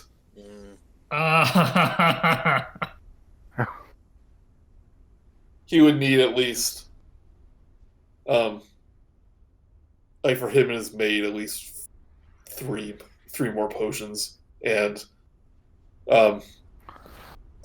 it'll be almost her entire stock, and she won't be able to get more of them for months. Look, we were just gonna take them anyway, right? Let's give the Manticore some. Just take what's left because it's a lot better than fighting a Manticore. I'll tell you this though. This is your only way to buy healing potions. Oh, okay. Kill the Manticore. No, Yeah, let's unfortunately, purchase the potions on the condition that the Manticore helps us kill the ice dragon. Ooh. Ooh. I like the diplomacy angle. Thank you. Does Dabra doesn't even know there's a dragon attack, does she? There's been dragon. I mean, there's been. She's probably knows. Oh, okay. Chaka, step forward and present your idea to the Manticore. You get the feeling that Wester just kind of has a bit of a crush on her. Just want to make sure she's okay. But right now the Manticore is too in pain and too kind of crazed to listen to manage. But he's kind of pawing at this potion, just trying to get it open. He's growling at it. You shall be mine. I tell him, He's like playing with it like a little mouse. all right, Chaka Kahn goes up to him and she picks up the potion, and she tells him that we will all heal him with as many potions as it takes if he agrees to help us take down the dragon who's responsible for his wounds.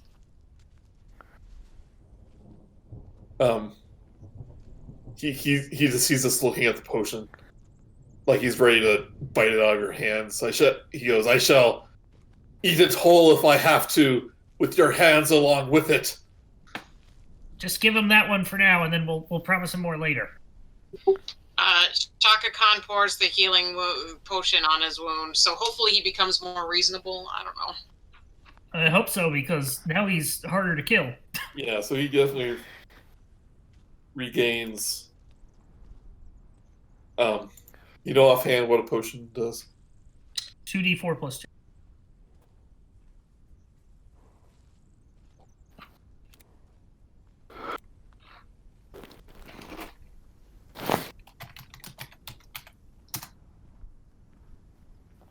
Ooh. Yeah, so he regains some hit points. He's feeling better. And his breathing kind of slows down.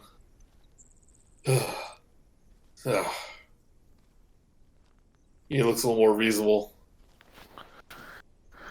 More.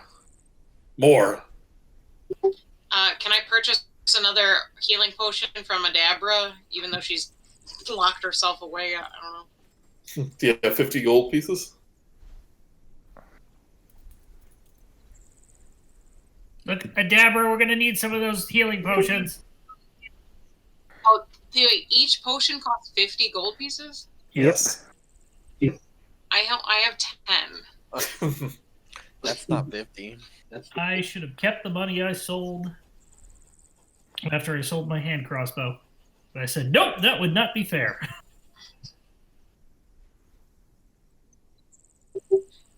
Do you accept any other forms of currency, Miss Gwyn? Like making sure a manticore doesn't eat you. Yeah. They just get this manticore out of here, and I'm open for business. Just give us 2 more potions of healing, and we can get the manticore out of here. I will remind you, and I'm going to stick by this. She's not going to get any more healing potions. I will sacrifice my healing potion for that. I believe it's a worthy cause. Because I have second wind. And I'm a freakishly large elephant man. Like that movie, Elephant Man. You have what now? I have second wind, so it's essentially 1 healing potion worth of health for me. It can be. Well, you don't have the money to pay for it now, but I know what I'm saying is that I, as a player, am willing to sacrifice my share of this healing potion. She's not. No, that's not how this works. And I will try to convince her. Like, I am okay with convincing her to give us 2 more healing potions. If you're trying to convince her, roll a persuasion check. Okay. This is her livelihood. She's not going to give it up. Oh. She Ooh. shakes her head. Aren't you big heroes? Do what you do best. We can either fight a manticore or we can fight the lady with the healing potions. The manticore is starting to get kind of riled up again, though, and he goes, let's have more. I got an idea. Step forward again. There is no more. There's no more? There's no more. That was the last bit, and you used it because you wouldn't trust us, and now we can't get any for your mate. Get a persuasion. Or deception. Or a deception, yes. I was about to say that. I swear. 21. 21. Might as well roll against it, see what I get. You never know. Yeah. He just goes, no more? No more here. I hear there's some more on other side of the valley.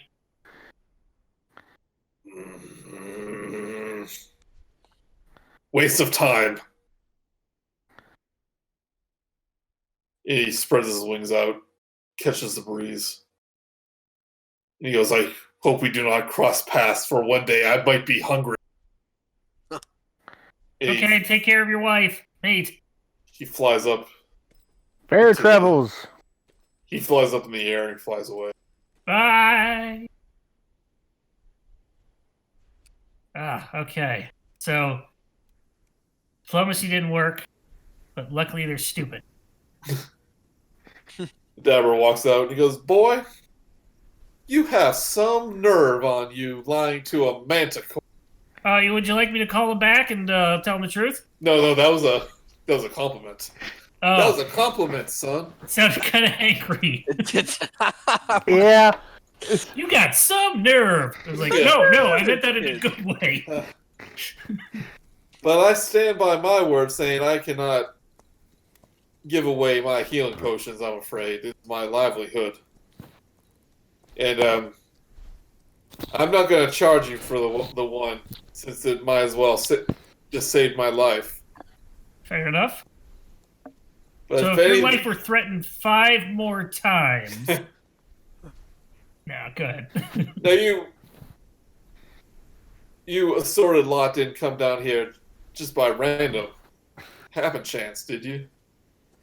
We took a job. I assume we tore the paper off the message board.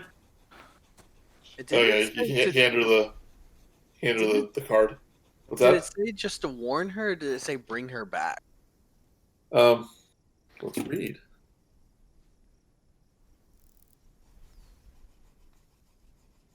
I thought I had handouts. Do I have handouts? Yeah, if there's I don't know if they're not just if they're handouts. There's a lot of things in here. Hold on. Yeah. I've seen some of the because they put everything in there, creature images and stuff. I can put the thing on there, but we'll see if there's an official handout. My copy's all the way over there.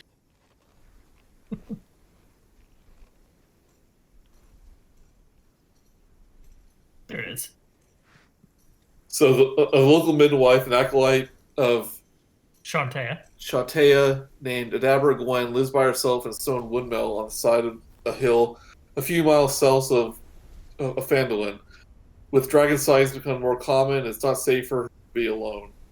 So, Tobin wants her to come back to Phandalin. So yeah, it might Murook, be nobody good. can hear you from back there. Get closer. Oh, Doesn't matter. Come on, okay. Oh my, you are a big fella. Well, thank you, ma'am. Well, thank you, ma'am. I get it. You're a metal fella. Now, I haven't been to town in a while, but I've heard about you from passers-by. You were that metal man standing outside the tailor shop. Yes, and you are not blind, I can see.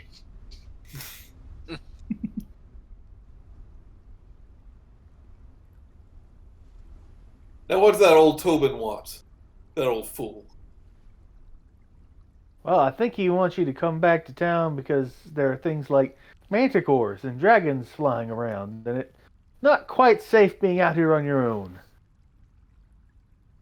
Well, I'm afraid I need to stay here and look after my plants, my herbs, tend to the windmill.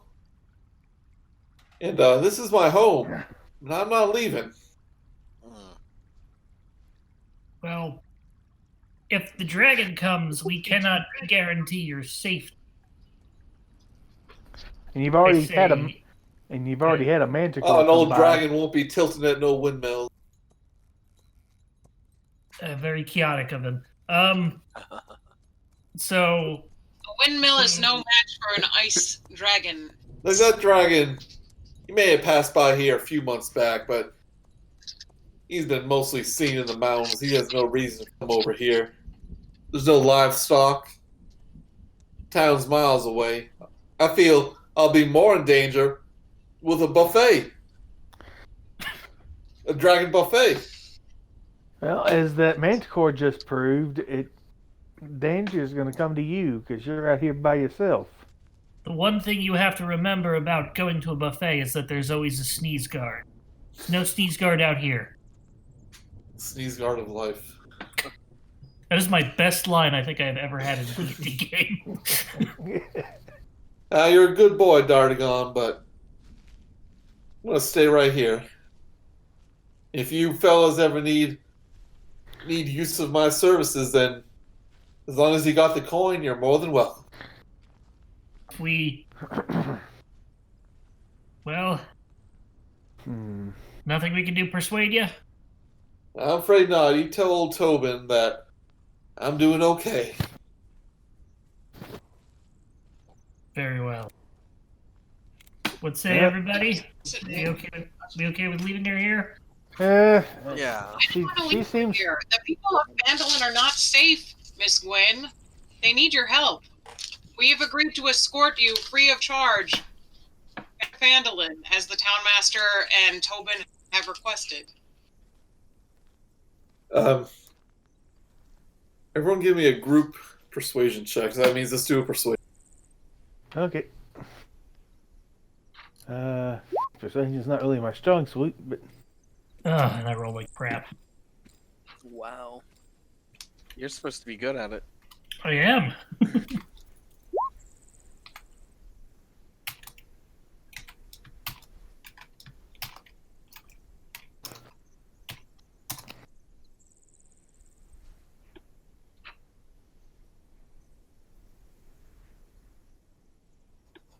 Now, Mark, you do group things more than I do. Is this you add them together, divide by 5? You essentially do a pass fail, and the majority is, if the majority pass, then the group pass. So you don't have to do any additional math. Okay, so you see if more people roll above, then it's a pass. Okay. And she goes, I'm afraid not. This is my home. All right, Chaka Kahn telepathically to Zyzzyx, Murook, Dartagon, and BigFellow. Telepathically, she says, I say we tie her up and take her with all of her shit back to Phandalin for that 25 gold piece bounty that's on her head. I think back. Well, kidnapping for money isn't necessarily my game, but just because we bring her stuff doesn't mean she'll necessarily keep giving us be cooperative. Yeah, if you kidnap her, I don't think she's gonna like you. I suspect so we've got to decide: do we take the money now, but lose access to her health potions, or do we just save her life, basically? It's just a long, awkward pause because we're all talking in rain and like nobody's saying anything out Yeah, loud. she's just standing there watching, kind of just staring to the distance. And he goes, "Are you all guys okay? You look touched in the head." We're fine, ma'am. We're just pondering the situation. You gonna buy something? Right. Chaka Kahn is like, I have 10 gold pieces. Can I look through your inventory, things that I could use? And while she's browsing with Adabra, she's talking to you guys telepathically. I think Well, unless you wanna buy the plants I'm growing. Are they Oh, potted right, show me plants? the plants. Are they potted plants or are they in the ground plants? They crops. I wouldn't know how an apothecary grows stuff, to be honest. Fair enough. Right. I suspect it's a combination. Yeah.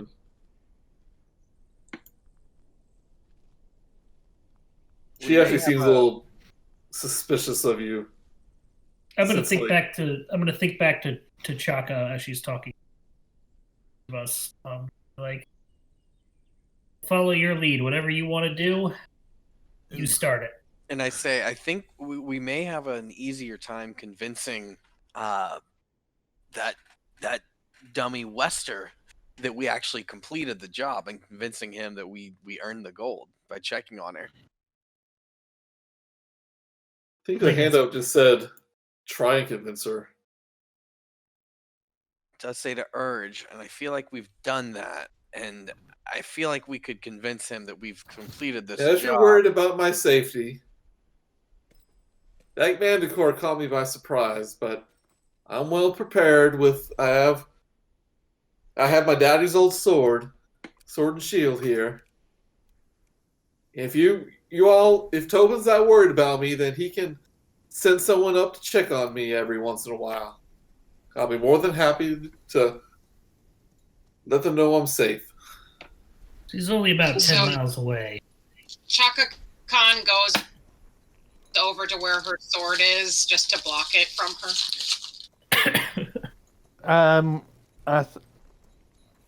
I telepathically message Chaka saying, I think this is a lost cause. I think it's just time we left. And I text back. I say that as well. I know a thing or two about being forced to leave your home, and it's not pleasant. She feels more safe here. I think we're just gonna. I think it's best we leave.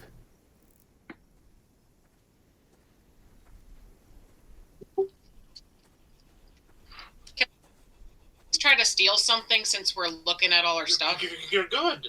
No, we're good. No. You're chaotic. She didn't allow you into her house. I'm not chaotic this time. Never mind. Yeah, you Dang gotta. it. Takes Yeah, a little you're bit to get All used to the Shoot. the. I was ship. supposed to ask you, it's like, you're You can't just randomly good kill someone. alignment, right? Okay. Yeah. You're not playing a giant bugbear anymore. Yeah, like I could see you trying to kidnap her for safety's thing as one of the like flawed goodness. Yeah. Yeah, you. Okay, I take that back. All right, I was trying to help her, but she's a lost cause, like Murook Yeah. says. Although I don't agree with that, I don't want to cause a fight. So whatever you guys want to do, then we can leave. We can come back when we have money. If we buy out all of her stuff, maybe we can get her to come to the town. If she's still around, am I right? Well, Well, she's we not can- Ice around. Dragon this whole place. Do we know if the ice dragon has been like attacking isolated like buildings and stuff, or has it always been like groups of people in towns, as well as the half orcs? The orc attacks has been sporadic, but they've kind of stopped attacking the town once it's gone more defenses, and there are patrols from Neverwinter that come close by to the town too, and they kind of protect the area Okay, from Okay. random patrols. I think she'll be okay. If things get worse, we'll come back and get you. Yeah, I mean you're super close to the town. It's well within the protection. And the Manticore is almost a fluke. And there's not much you can do when, like, I mean, that Manticore was from the Sword Mountains. It must have flown for miles.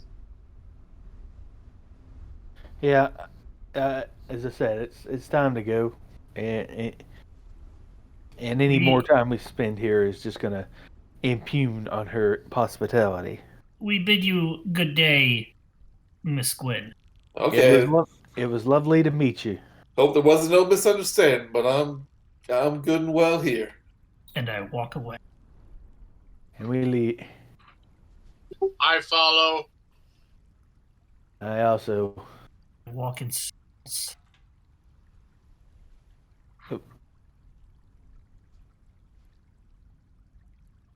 All right. Yeah. Well, With one more step, I am closer to home. than I have ever been. Yep, so you make your way back to town. It's uneventful. And like Tobin mentioned to you earlier, well, I don't think I said it, but he said you can get payment if you go to the town hall, and Wester should be able to help you out, or give you your payment. We do that and we head over. Yeah, definitely should try that. Yeah. Yes, you knock on his. Oh wait, I have a map of the town. Yeah, I was wondering where that was. It's like I thought you were holding out and waiting. No, I should have had it. So it proves that we have done the quest to bring you her head. Yeah, so you're to the Town Master Hall. Town Master Hall is a big one in the middle here. Yep. So right here. Great. On the message board is it's close by. Probably in the town center. Yeah. Well, what do you do when you get to the door? Who is it? The adventurers, we completed a task. He goes, already? It was the short one. It was pretty close by. We Put your went pants to- on and come pay us. Oh, you went to Umbrage Hill to look Yes. on my lovely Adabra. Yeah, she didn't want to come. She's stubborn, but that's why I love her. We did chase off a Indeed. manticore by lying to him. Manticore. Is it manticores? Not No, anymore. no. We chased him off. And they aren't really native to this area, so Yeah. you should be fine. Should be fine. They're not. I guess they're not dragons. You didn't see any dragons, did you? Nope. Nope. No Nope. sign. Granted, I didn't look up. I look up. Do I see a dragon? You did not see a dragon. No dragon. Nope. Well, thank goodness. No way I'm going outside though.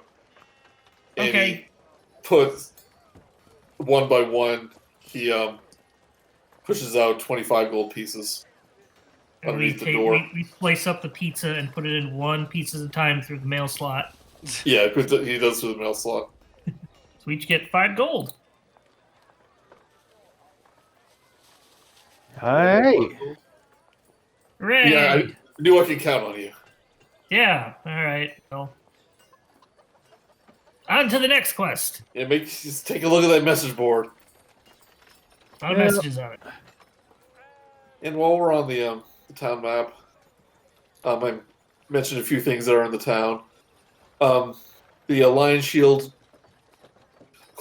cloister here is if you want to buy any weapons or armor, you can do so here. If you need some provisions, there is right here. There is a shrine right here. The shrine of luck of the goddess of luck. And you see the inn right here. A few other people's homes. Stuff like that. My faith is literally Timora, goddess of good fortune. This might be. Let me check. This might be it. I don't know if they say it in here or even in the other adventure, but No, they say it. oh, okay.